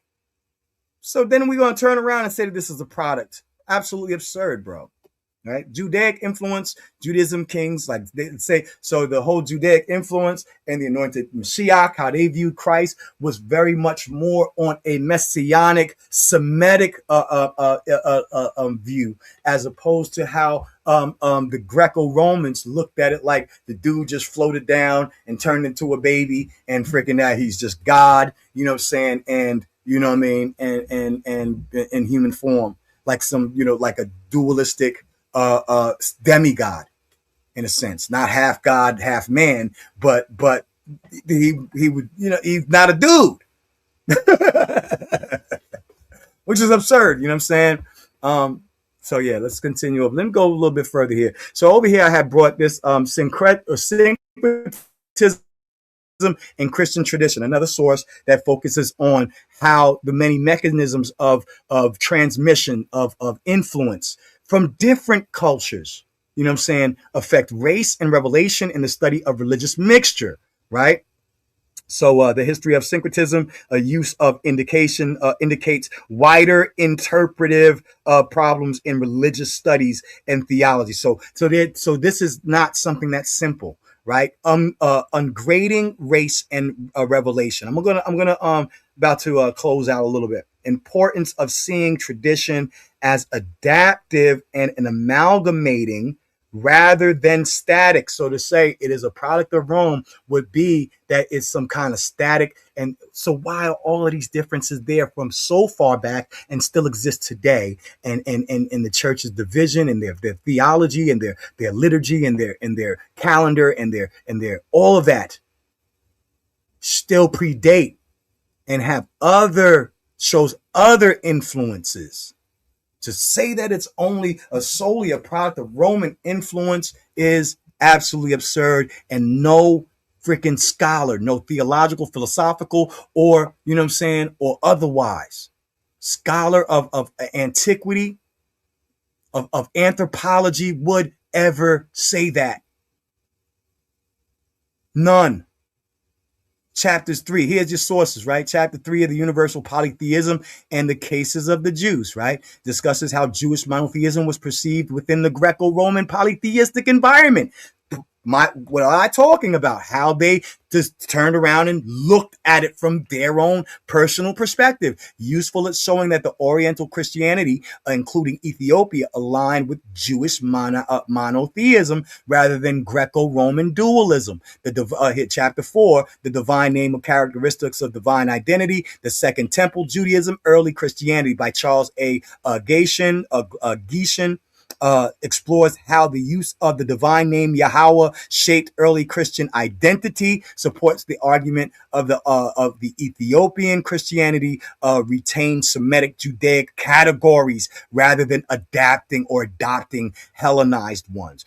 Chapter 9, between Jewish monotheism, source, proto-Trinitarian relations, the making of and character of Johannine Christology. Oh, what is that? Examines Johannine theology as a bridge between Jewish monotheism and emerging Trinitarian thought. Wow. Demonstrates how Greco-Roman categories were beginning to infiltrate, but Oriental traditions resisted. Chapter 13 of how can all sources dealing with the resistance to Hellenization, with it not being a freaking product. All this is how you source, my brother, right? Here's another one, right? I like to take the clips so that you can see the page, right? So, you know what I'm saying? Anybody can just type down something and put a freaking daggone a source underneath it. And unless you're going to go to that source and read, you know what I'm saying? Then, you know, they can get away with that kind of robbery. Okay. Ethiopia and Christian ecumeny. Cultural transmission, translation, and reception. The late unique medieval Christians, Ethiopians, were into again a source about the topic. Characterized processes of cultural transmission and interactions. The most evident and widespread form, which is translations, attested starting to the most ancient Ethiopian manuscripts. Translations are therefore a substantial and constituent part of the medieval Ethiopian cultural production.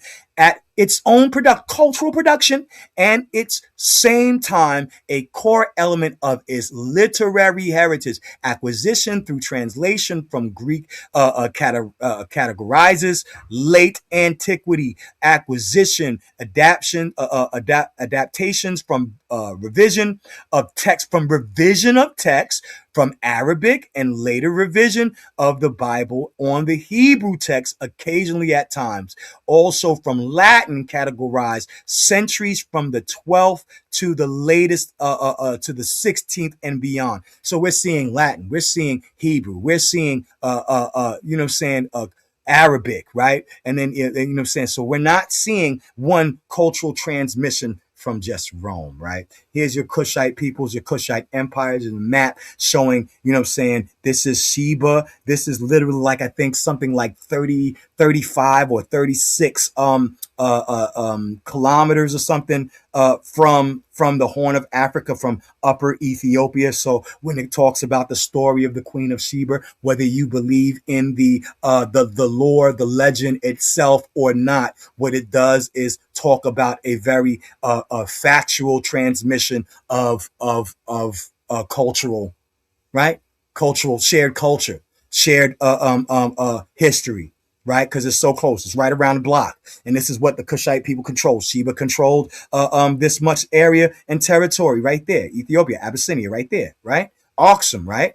Okay, Egypt, Israel's right over here, right? So we're talking about this. This is what shaped Ethiopian Christianity more so than the dudes up here.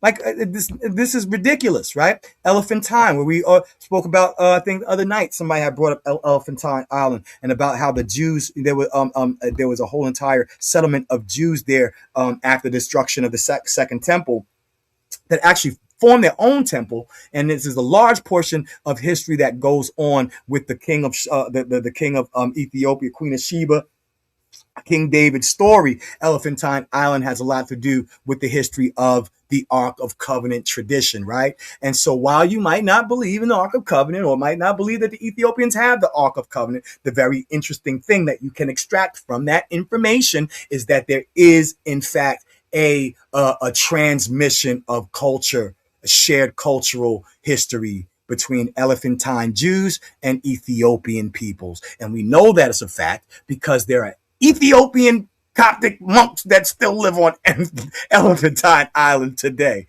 and been there for thousands of years, right? So again, Midian, we see Midian in the Old Testament. Midian is where, you know what I'm saying, and this is right here in the crease, you know what I'm saying, between the Sinai Peninsula that talks about Ethiopia. So we know that there's a long history of the term Ethiopia and Kush and these Cushitic peoples, you know what I'm saying, from this Nile Valley area, you know what I mean, Nubia, southern south of Egypt, you know what I'm saying, going all the way down to the Horn of Africa, that these people had a long history with the Hebrews, with the Syrians, with the Egyptians, with the Nubian. That is not rocket surgery. I don't have to tell you this. But so now we're going to sit here and act like all of that ain't have no effect, right, on this.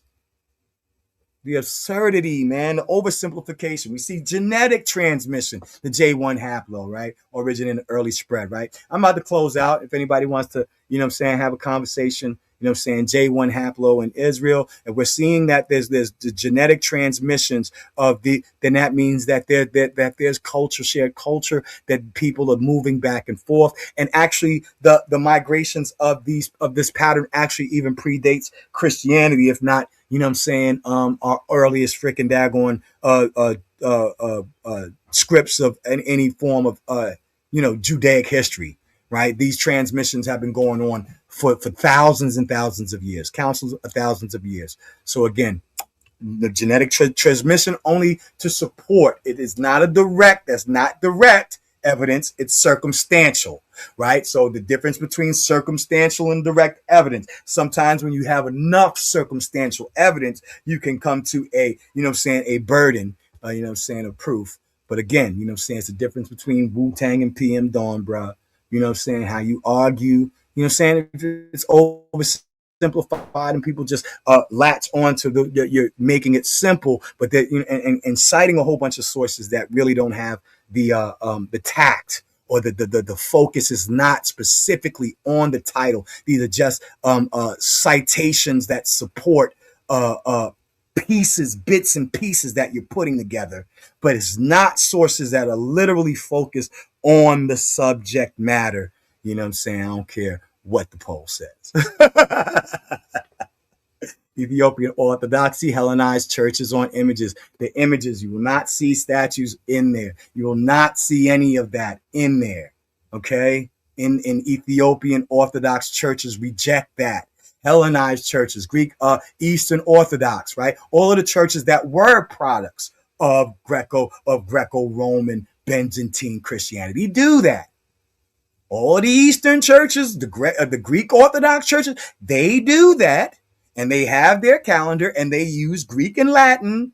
They use everything that says that they're Hellenized, that they are a product of the Roman Byzantine church, none of which you will see in Ethiopian, practices. So with that said, let me see here if there's anything else. I had some other, let me read this one source here, and I'll show you some of the images. Kaplan, Stephen, Ethiopia Orthodox Church, A History, Rutledge, 2007, right? Source, right? Chapter 2, page 45 to 46. So y'all go and find the page. I'm not just citing a source and a date. Kaplan discusses Ethiopia's retention of Judaic practices, such as a Sabbath observance, circumcision, dietary rule, noting that these distinguish Ethiopian Christianity from Greco-Roman traditions. He emphasizes that these practices are not later borrowings, but continuities from Ethiopia's pre-Christian Semitic heritage. The Hebrew Semitic influences that predate Christianity in itself, even though that the Christianity that they got was not Roman, right? It's more closely related to James, and the brothers have brought that out. James and Peter and Matthew. They were teaching the Eastern Orthodox, the Egyptians, the Nubians, and Ethiopians, right? Something different, slightly different than what Paul was teaching and how Paul was teaching the Greco-Romans. And then when the Greco-Romans got their hands on it, they flipped it around and did what they wanted to do with it. And it became something else. But the continuities from Ethiopians pre-Christian Semitic, reinforcing the argument that Ethiopia resisted Hellenization, right? For a whole daggone 15,000 years, bro. 1,500 years. 1,500, right? Yeah. Come on, B. Greek language from Roman imperial politics shaped how Christianity was expressed in Europe.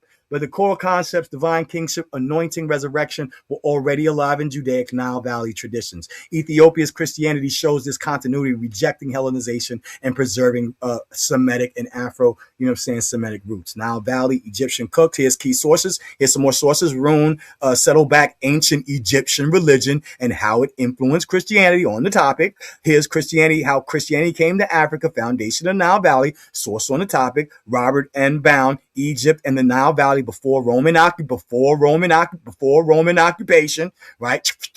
Right. Oxford Academic to 2024. Gerald Massey, The Natural Genesis, 1883, connects the Egyptian term crest, anointed mummified one, with Osiris and the concept of rebirth. Dr. Jermaine Thomas Crest, right? That's why Ethiopia. One of the reasons I had used that as a source, because as a subtext, the term is not Christian in how they use the term in the Ethiopian and the Amharic is krestena, and it's more closely related to the Egyptian and Kemetic and okay, so that's showing that transmission was more Egyptian. Okay. So regardless, these brothers don't look, this is medieval, 18th century, right? 18th century, Ethiopian lords, of the Solomonid house of Solomon. These are, powerful men of the Ethiopian Orthodox Church. Nothing about them is shaped like Romans because they have clothes and shoes on. Come on, B. Epicenter of trade. They're going to have clothing. They're going to have all kinds of things. And they have their own artifacts. They have their own gold. They have their own daggone natural resources that other people wanted. That's why Rome had to go out and try to control other territories, because they wanted natural resources that they didn't have. Not folks in the Nile Valley. And you freaking daggone, you see gold freaking daggone floating, streaming down the freaking daggone. You know what I'm saying? Just randomly, you know what I mean? Stop it, bro. You know what I mean? So, so we see, Nubians and stuff. They were depicted in early, Kemetic. So that again, showing the relationship of the Nubians and the Egyptians, that's relevant. to the influence, Egyptian influence on Kush, right? Key ancient religions in Kush, right? Overview of the Ram in Israelite religion. Why these things converge? Why am I comparing things in the study? Indigenous Nubian beliefs, pre-Egyptian influences, right? Because I'm showing that these things were what were more so transmitted into how Izana, who was not forced into, you know what I'm saying, Christianity, he decided, you know what I'm saying, from his, you know, at that time, his servant Frumentius, the Syrian, with a Greek name, you know what I'm saying, he decided to make it a state religion, and he obviously would have had knowledge of these of the Judaic history and such even back then. Herodotus in the 5th century describes, you know what I'm saying, primary source, describes Egyptians as having black skin, woolly hair, likening them to Ethiopians. So we already know that. Anthropology, archaeological genetic studies confirms that ancient Egyptians were part of the Nile Valley continuum with strong ties to Nubia and Kush. Yo, come on, B. You know what I'm saying? Oh, he's stealing from the white guy who stole, the black guy stealing from the white guy who stole from the black guy argument. It's circular and it's ridiculous, right? Kerma culture, Kerma civilizations, evidence of Kushite primacy or co-development, flow people of ideas northward, Egyptian dependence. I'm just flying through now because, you know what I'm saying, here. Key deities, shared deities, Amun, Isis, Osiris, Hathor, worshipped at both Egypt and Nubia. Distinct Nubian deities, Apetamak, lion, god of war, Mesemi, goddess of protection. We all had some, you know, a male and female, you know what I'm saying, dichotomies, not necessarily dichotomies, but unities in spiritualism of Afro-Semitic cultures. Religious centers, Napata, Meroe became major cult centers, rivaling Egyptian thieves, dynastic influences, Nubian 25th dynasties, reinforces Egyptian religion, but infused it with Nubian elements, showing religious reciprocity rather than one-way influence. All right. So flying through, I said that, right? Okay, let me go back here.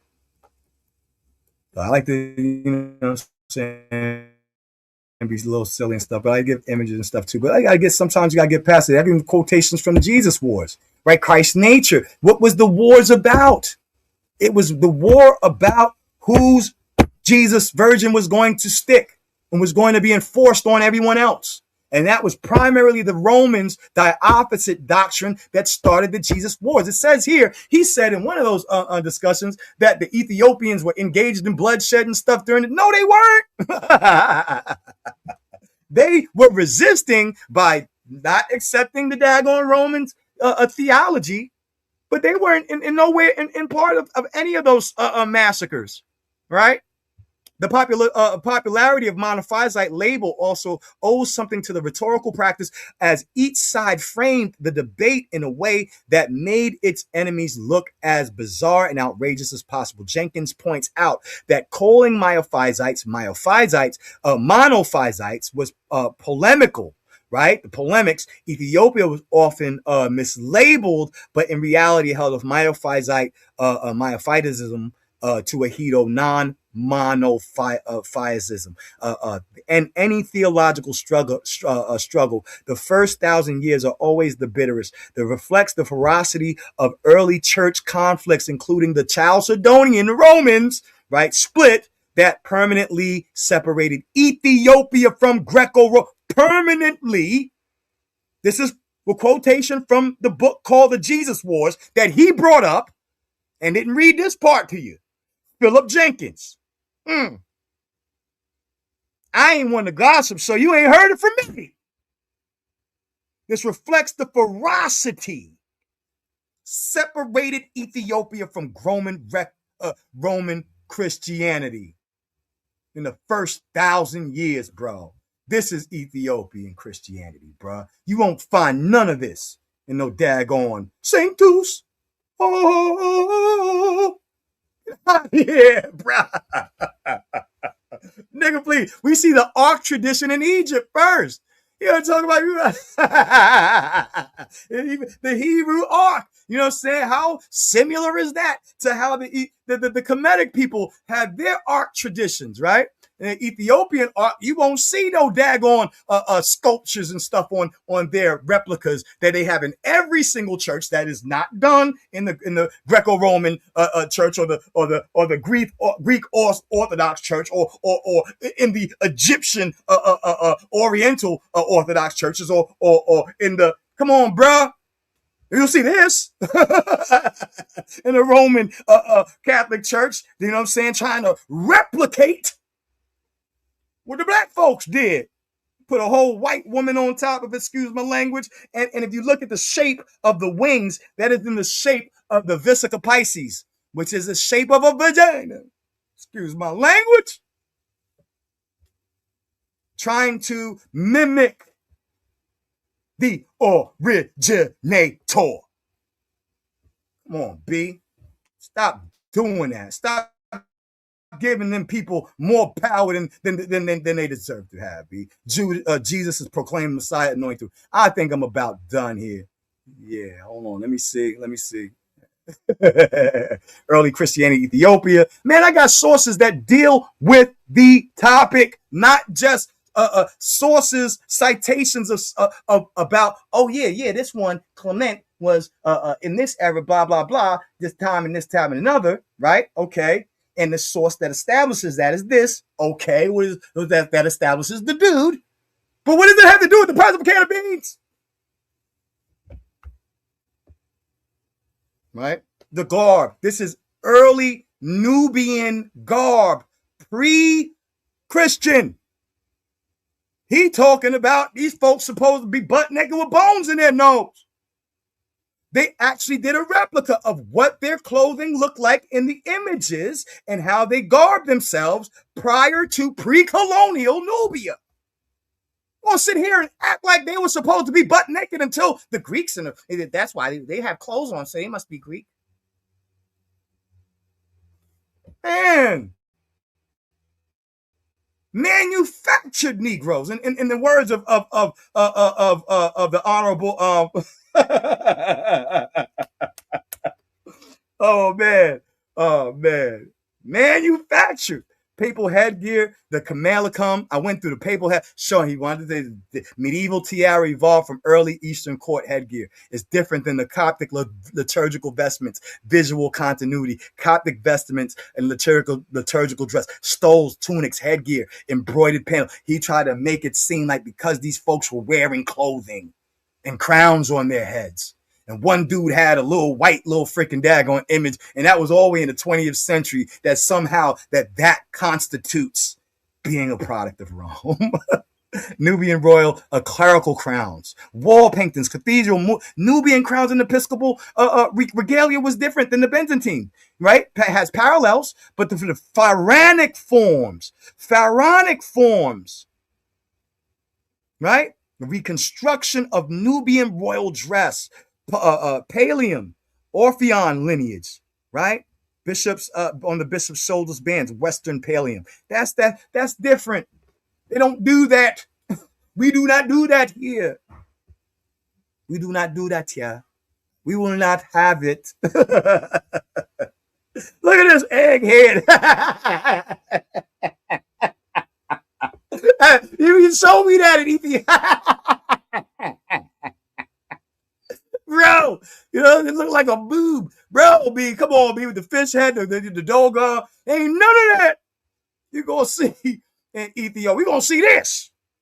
Ethiopia, bro. Come on, B. Visual and symbolic parallels, tall vertical silhouette from the atef, the crown, the episcopal headgear, uses height to signal authority, sacred status, and visual language of rulership that occurs across cultures, Egyptian divine kingship, and medieval ecclesiastical sovereignty. Ornament, iconography, feathers, urae, jewels, crosses function as identity markers. In Egypt, they encode ma'at, truth, justice, and kingship. In Christianity context, jewels, crosses, and diadems encode spiritual and temporal jurisdiction. Public ritual. Come on, B. This stuff did not all, it ain't all fucking, excuse my language, it ain't no product, bro. You know what I'm saying? To this, B. You know what I'm saying? Which came first, the chicken or the egg, my dude? And that's where I'm going to end right there. I think I did my thing. Where you at? You at Sa? All right, family, y'all already got it. Xion, he laid it down. He showed the information. And now it's up to you. If y'all want to question him, the link is in the chat. I'm only going to be here for like 3 minutes if y'all want to do it. If not, I'm out. Come on.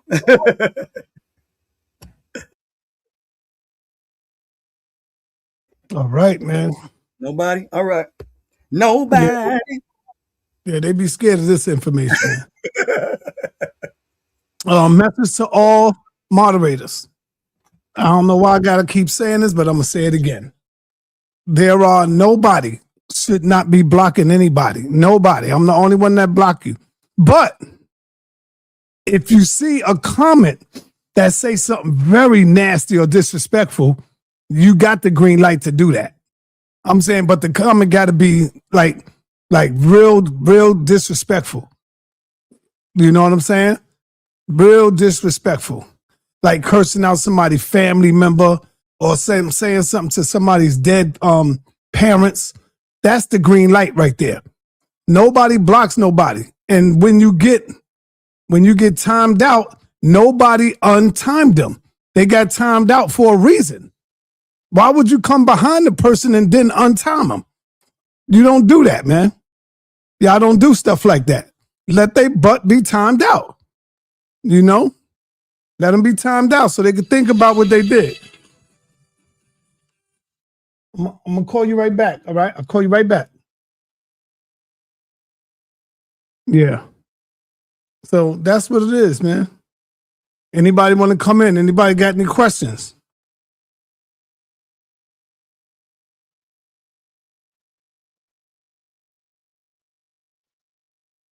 Anybody want to come in? Anybody got any questions? Going once? Get the picture. Going once? Somebody. All right. What's happening, Patterson? Hey, what's going on, man? All right. What's up, brother? Yeah, I wanted to ask Xion Ward trial, right? Right. Has he been to like a Coptic church Bible study meeting? I have a couple of I'm connected through the Ethiopian World Federation to quite a few. And I've been to a Coptic church before. Not necessarily. Well, yeah, I've been around to Ahito brothers and stuff, just to, but not to an actual meeting. You know what I'm saying? I have on my WhatsApp quite a few different organizations, and they have discussions and stuff in there. But I've never been to like a Bible study meeting from the Coptic or Ethiopian Coptic to Ahito. I haven't. Yeah, I've been for 13 years now. And they got a lot of rich history, man. They got, they could tell you when St. Mark went to go evangelize to them. Right. They got the bones of Mark. And for your Kemetic people, y'all need to go there since y'all think, the bones didn't exist. You know what I'm saying? See, I got the Coptic crosses right here. Yes, so you saying they got the bones of St. Mark, brother? Yeah, the other brother said that St. Mark didn't exist. I don't, I can't call. You talking about the mark of the Bible? Yup. They got the bones. In Egypt, they got the footprints of Christ in Egypt. Look it up. No, I'm serious. Look it up. If they you don't think the museum would have had it by now? Nah, they got it. They got it in the museum in Egypt, man. Oh man, okay. Google when you get a chance, because I forgot the name. Just Google the footprints of Christ. Orthodox Coptic Church, and they'll give you the name, and you can see like the Google pictures. They show you the footprints and everything, man. But they got a lot of rich history, man. A lot of rich history. All right. Hey, hold up, Rakufu. I got a good question for Hold up, Rakufu. Oh, okay. Rakufu, I got I've been up here for about going on 2 hours. Okay. I got 151 people in the chat. See what I mean when I said you hurt the channel? See what I'm talking about? They don't care about apologies, bro. They don't care about you saying I'm sorry or none of that to me. I apologize. They don't care. Look at the views. They didn't send out a lot of my links because of that, man. That's what I'm trying to show you. It hurts my channel when you do that. When you wild out and you go crazy on Unc and you cursing him out and he cursing back, it just, they like, oh, push that button. Don't let these notifications get out. That's what they do. Okay. And so now I might be waiting for another 4 or 5 months before they lift the ban again. You ain't got to worry about me doing it, no. I know. Yeah, okay, I hope not, brother. But go ahead, you can speak. What you got, man? So I just was going to say, they also claimed in Ethiopia they had the Ark of the Covenant, but when that came to be a fluke, because when they went into the thing in the war, nothing was there. So, I mean, they claim a lot of stuff, just like they claimed in Israel they had certain books, and when they found out they was plankton, they put in the little rocks to make it seem authentic, they found out it was a fraud. They bought it for like millions of dollars too. So yeah, I believe it ain't real. That's what I'm trying to tell you, brother. Ain't no fake Mark balls over there, brother. That was they made a lot of and any religious culture does that though. You know, every religious culture has their relics and their, you know what I'm saying, their holy items and stuff like that. But this is the thing is that, you know, I'm not here to legitimize, you know what I'm saying, anything. I'm not legitimizing anything. What I'm showing is that there is more layers than saying that Ethiopian Christianity is a product of Greco-Romanized Byzantine Christianity. It's very layered. It goes into Egyptian influences, Assyrian influences, Nubian influences, Judaic influences that were because of that trade epicenter. You know what I'm saying? The Red Sea, the Nile Valley, the Incent Road from Southern Arabia going up into, you know what I'm saying? Because of that trade area. I mean, it was an influx and a sharing of transmitted culture between all of these cultures. So when the Romans and stuff came in with their stuff, we clearly see that there was a resistance by the people of these areas who were the originators of these ideas and these theologies, right?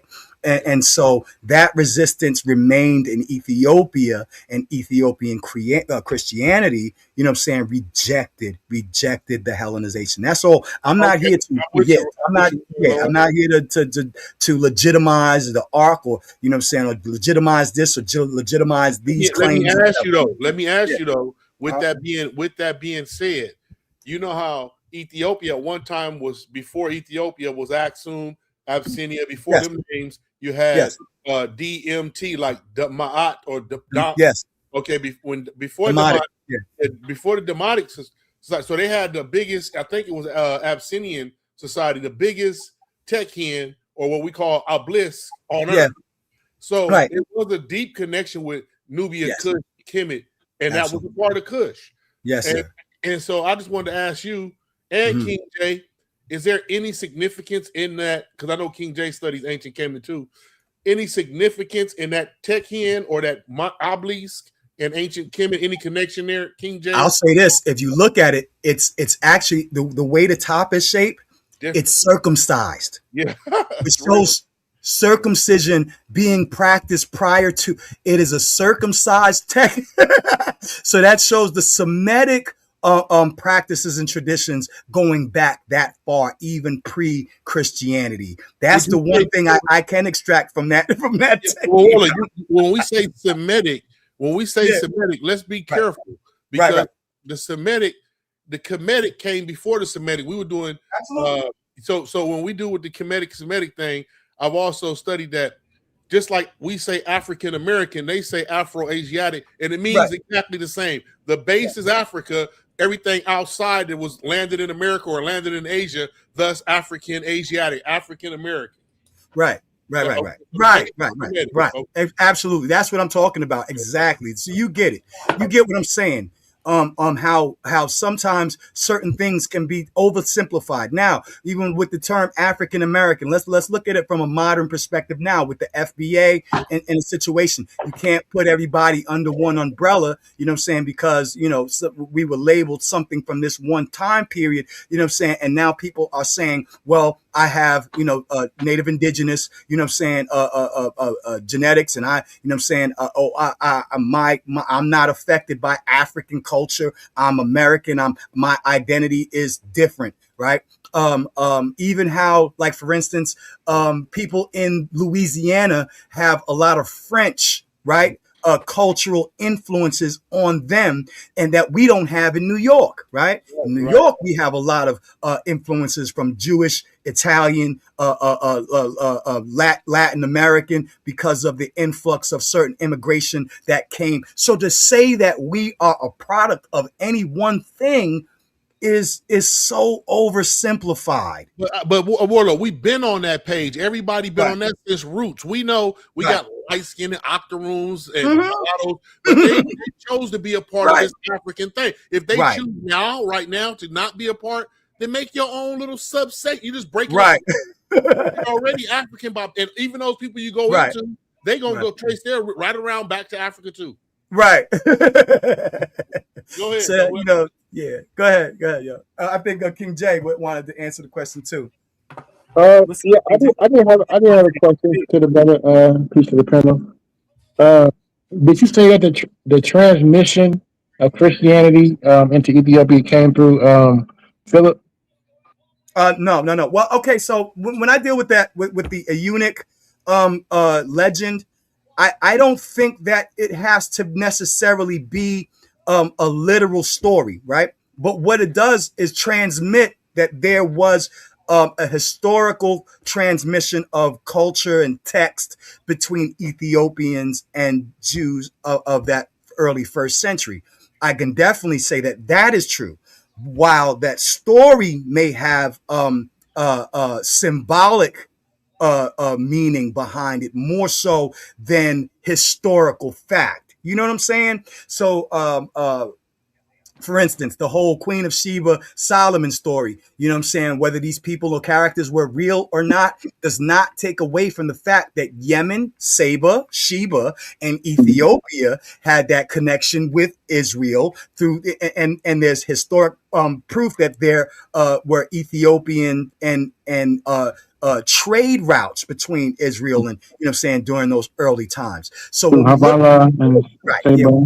we got to extract what is true, what is actual historic facts or has historic relevance from whether we're going to give a veracity to the actual literal text. Do you feel what I'm saying? Does that make sense? So when Menelik tries to draw a direct lineage through the keeping the gas of Selassie, that's false. You would say that he I wouldn't say that it's false. I wouldn't say it's false. I don't think that the literal story, you know how they write it in their lore, is 100. Lore is always going to embellish. But can you watch this, in Kung Fu movies, they talk about actual historic characters, right? In the Kung Fu movies, but these dudes could fly on rooftops and dagger. So they always embellish their historic characters and figures that make them greater than life. Yeah, but you can't draw DNA from men. Yes, and I showed that. I showed the J1, that the J1 haplo actually is in transmission in Ethiopia. I had the slide. I don't know if you saw the slides where I showed Ethiopia's J1 transmission and Israel's, right? So we do have the transmission of some genealogical history along with the E1B1A, E1B1B. I didn't really get that deep into the DNA, you know what I'm saying? Because all I wanted to do basically there was show that there were genetic transmissions to prove that there is, you know, transmissions of genetics and culture, right? A Semitic element. So are you referring to like the Elephantine Jews? Mm-hmm. That's the reference. Well, I would say that the Elephantine Jews are also a subtext to that story as well. I'm talking more or less the Yemeni, right? Yemeni people of Sheba, there was Jews there for all the way from the first century, if not further back into the BCs, right? You know what I'm saying? Earlier BC times, right? So we see that they were there. And then you also have these people who have shared genetics and have a claim, also have very similar features, right? Like if you look at Sudanese people, Somalian people, they can tell. It's like Chinese people, Asian people can tell the difference between a Korean, a Japanese person, and you know what I'm saying, a Taiwanese person, they can tell the difference, right? We can't necessarily. So when I see a Sudanese person, I might think he's Ethiopian, or a Somali person, I think he's, or a Eritrean person, or you know what I'm saying, or a Yemeni. You look at the Yemeni Jews, they often share the same, and the DNA is there. The DNA is shared. They shows a migration, a flux of that gene pool going down through that Insant road into Southern Arabia and into the Horn of Africa. But can you be a little bit clear with your point? Because the Yemen, so those would be a Cushitic element, not a Semitic element. No. It's Semitic. It's Semitic. The J1, it's Cushitic. You would say, you know what I'm saying? I would say it would be the Omatics. And so I'm saying that there is a mixture. It's not like this J1 came down and just remained, you know what I'm saying, totally clean of any other, you know what I'm saying, Hamitic or Cushitic. They mixed in. But you'll see like the paternal lines and the maternal lines, you'll see the Omatic. You'll see those in the E1B1A and the E1B1B. You'll see that in the genealogies mixed in with the J1 and the J2s. You know what I'm saying? So these people came in and integrated, you know what I'm saying, with the people. It's not But at that point, first century, there's no Christianity at that point. So are you first century there was Christianity? It was just wasn't called Christianity until like the 2nd century when you're talking about like third century. What is it? Antioch. 330 AD. No. 313 AD is when the Roman Catholics started becoming Christians. Yeah. So I'm talking about I had the dates. It was I think one of them was like 30 or 37 to 35, I think was Mark.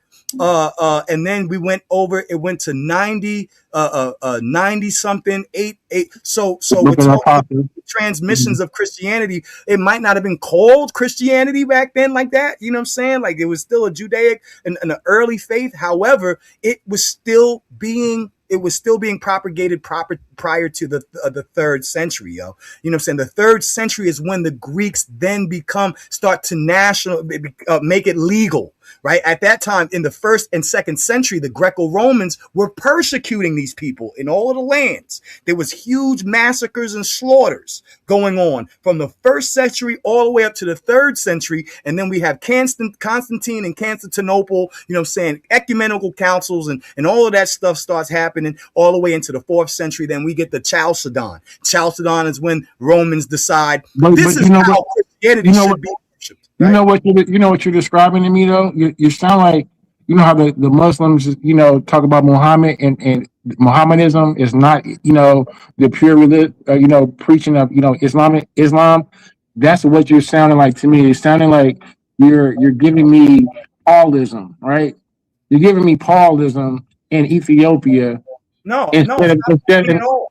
I'm saying it's not Pauline. All throughout my entire thing, I'm saying that the Pauline doctrine did not enter into Ethiopia. Pauline doctrine did not enter into Ethiopia or the Oriental Church. That was Matthew and Mark. That was there, and I showed that there was factionalism amongst the actual apostles. That's what started some of the apostolic wars. You had you had factions and fractions between the leaders, Apollos, Chloe, the Church of Matthew and James and Peter. All of them had their different leaders, and they were fractured, and this is why Paul addresses it, where we're supposed to be one body. One can come from this one, and one can come from Paul, and one can come from Chloe, and one from the Church of Apollos. You know what I'm saying? All of these people went to different areas and were preaching the gospel. And when those gospels got to those areas, the people of those areas interpreted their Christianity according to their cultural identity. That is just simple. I mean, you're just going to look at it, and you're going to look at it and you're going to say, okay, that kind of aligns with how I think about this or how we think about that. All right. Let's get Suntan. Suntan, what's up, brother? What's up? Peace. Brother One Child, peace to the panel. Peace, Elder. We got knocked down, baby.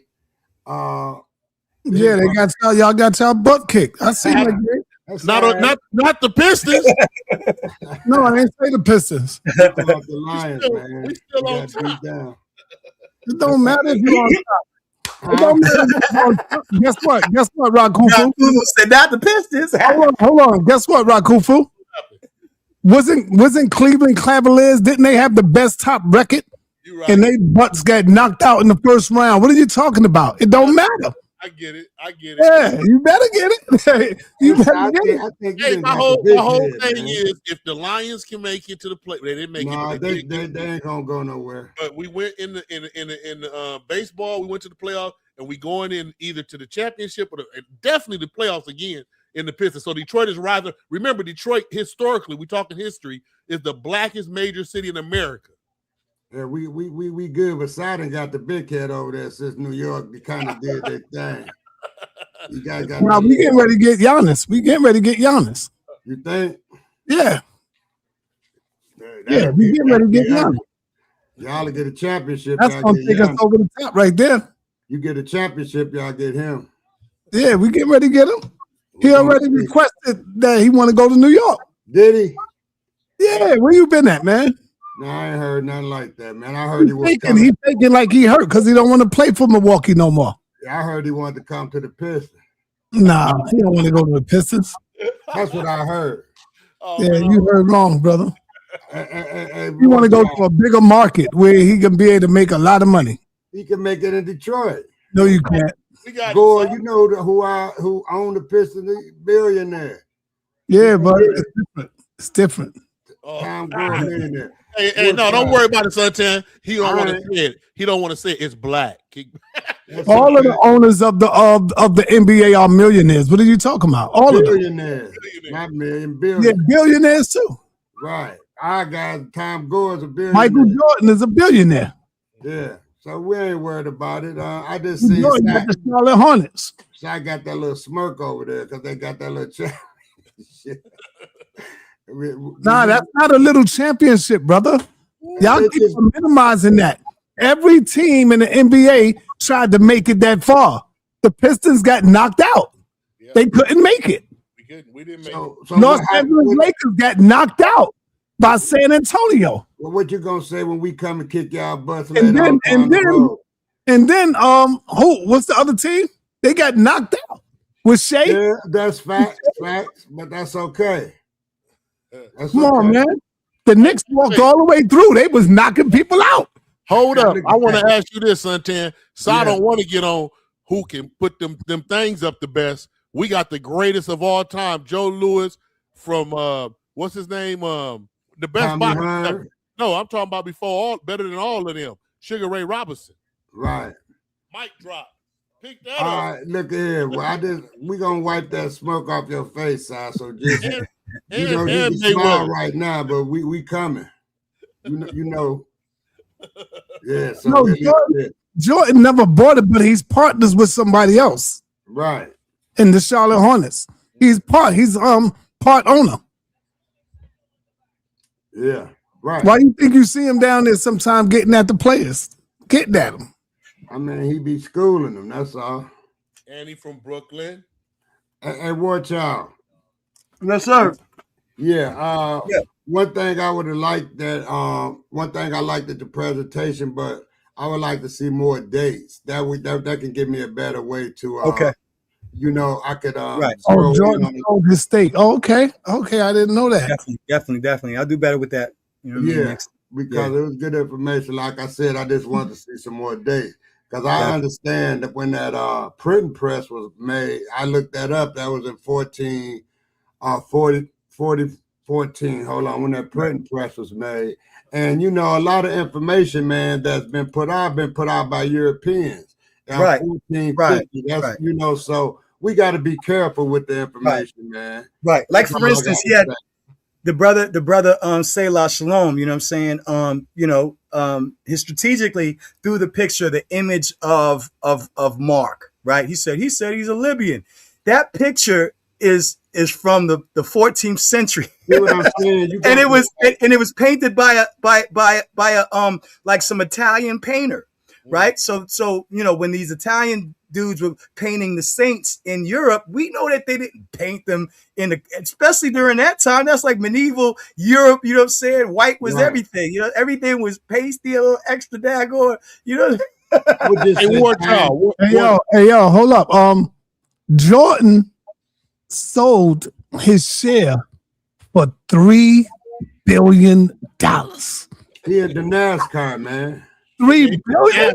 What you doing with all that money, Jordan? He going to NASCAR. He got that money in that. Yeah, he in NASCAR. And guess what? And guess what? He still got shares in the Charlotte Hornets. Okay. Still got shares there. Man, Hey, War Child. Like, wow. Yeah.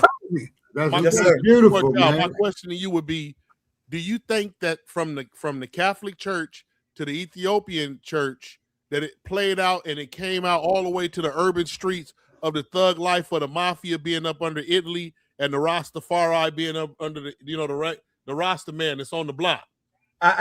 Okay, so I would say that there's a lot of, there's a lot of influences that came, like even with like the mafia and stuff like that. They're very connected to the Roman Catholic Church. And Africa, on the other hand, the Rasta is connected to the we're connected to the Ethiopian Resistance, Ethiopian World Federation. So, you know what I'm saying? And then when the whole situation with Mussolini, you got to remember back in 1930s, right? This is right after, you know what I'm saying, the New Negro era, that whole time period, Harlem Renaissance, you know what I'm saying? You had Marcus Garvey, you had all of the Ethiopianism was huge, right? And so, but you also had Italians in New York who was supporting, you know what I'm saying, Mussolini's and the Roman Catholics trying to conquest and take over Ethiopia. So I would say that there probably is a lot of history of how that affected the Black and Italian communities in the Americas, because most folks don't know how important the Ethiopia's success in that was to the global identity of Black folks at that time. You know what I'm saying? It was so important. Black folks in America were ready to daggone go over there. And it goes before that. Yeah. It goes back to was it Menelik? Which king was it? It was Menelik II, right? Were you going back to Menelik II fought the first war with the Ottawa, right? You know what I'm saying? And won against them. And this is right. This is one of the reasons. So once Italy and the Roman Empire, right? Italy got weapons, that airplanes and tanks and helicopters. Now they felt that they were able to go into the Ethiopian Platonic plain because they felt that they could actually control some of that the terrain was so terrible in Ethiopia. You was getting your butt kicked, right? And to revenge the beatdown.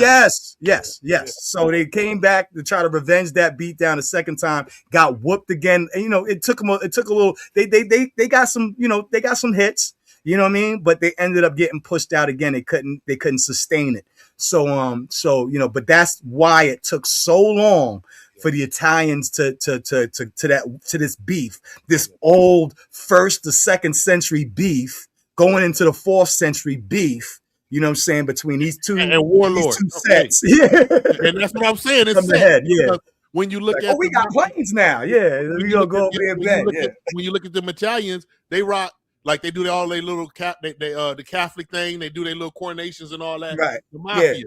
And then so did the Rastafari. He do his Ethiopian thing, but he on the block with the sack. You know what I'm saying? Right. In there like yeah. And the crazy thing, brother had said real quick, I'll get you King J, but I just wanted to point this out, that the brother said that he said something about what was it? Ethiopians with the Italians, right? Oh man, I just lost it. Go ahead, King J. I'll think about it. Two things real quick. Si, you got this set up on portrait and landscape, or this just landscape on the StreamYard? We mean portrait. I think it's landscape, right? It's landscape. It got the blue, it look like the cell phone on the side, and then it got the landscape on the. I just noticed the other side. I think somebody else is streaming. He's streaming onto another platform. Okay, for sure. So I'm thinking, right, War Child's line. So I had a conversation with a Gnostic earlier, right, and he hit me privy to some books that are not in the Bible, right? The Apocrypha of John, the Book of Enoch, Mary, right? The Gospel of Judas. These canons that were left out of the Christian Bible, right? On purpose, right? Right.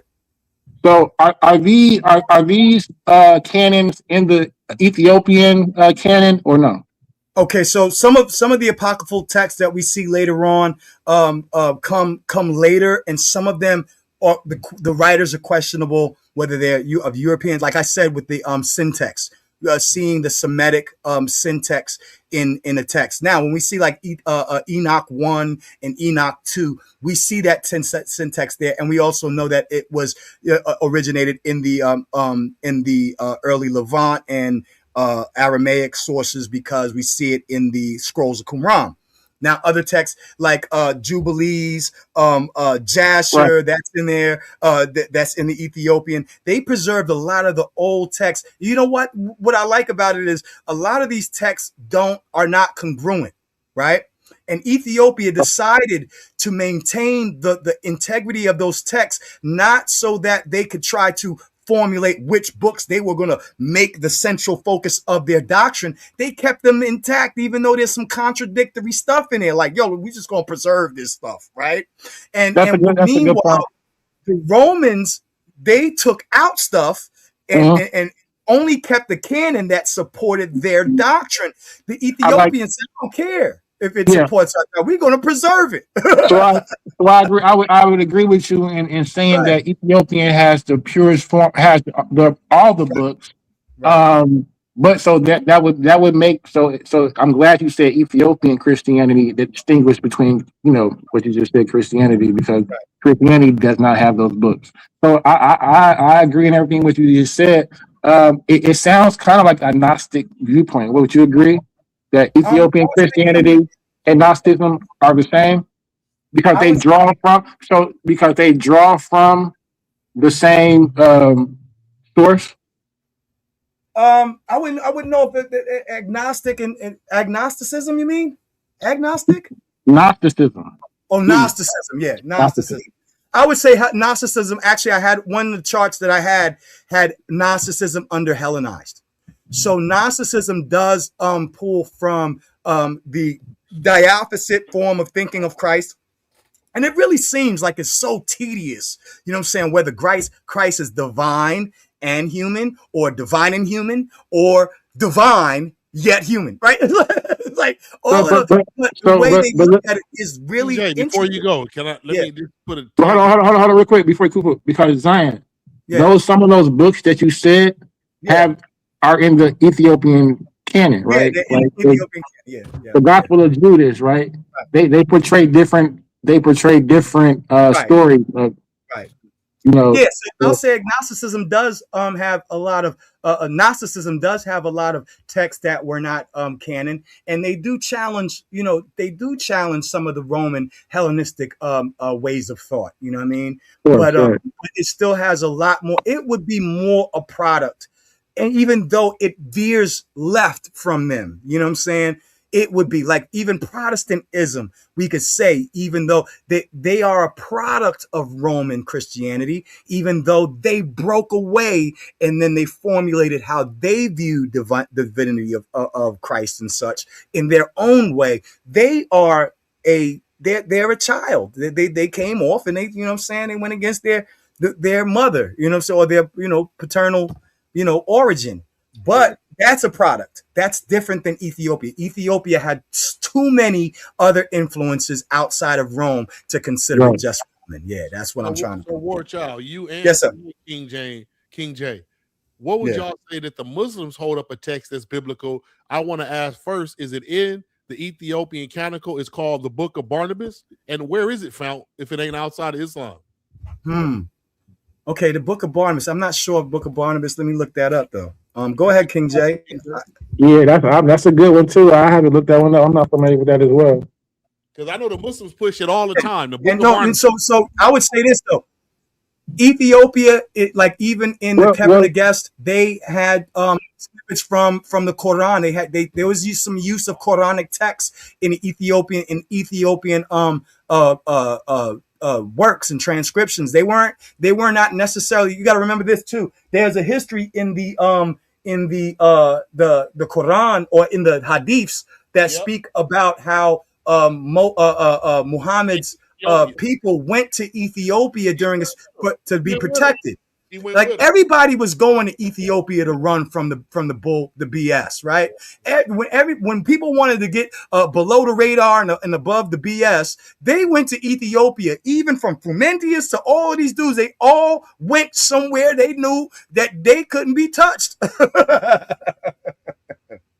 You know, the Romans couldn't send them in. The Ottomans and stuff. You know, the Muslims went down there. Right, they went down to Ethiopia. Was you looking it up though? Was you gonna look that up so we could see? Yeah, let me see. The Book of Barnabas, is it in the Ethiopian? And King J, was you about to say something about Ethiopian? No, I'm from. I know in the Muslim hadith, Barnabas. You know, it's a different story. He's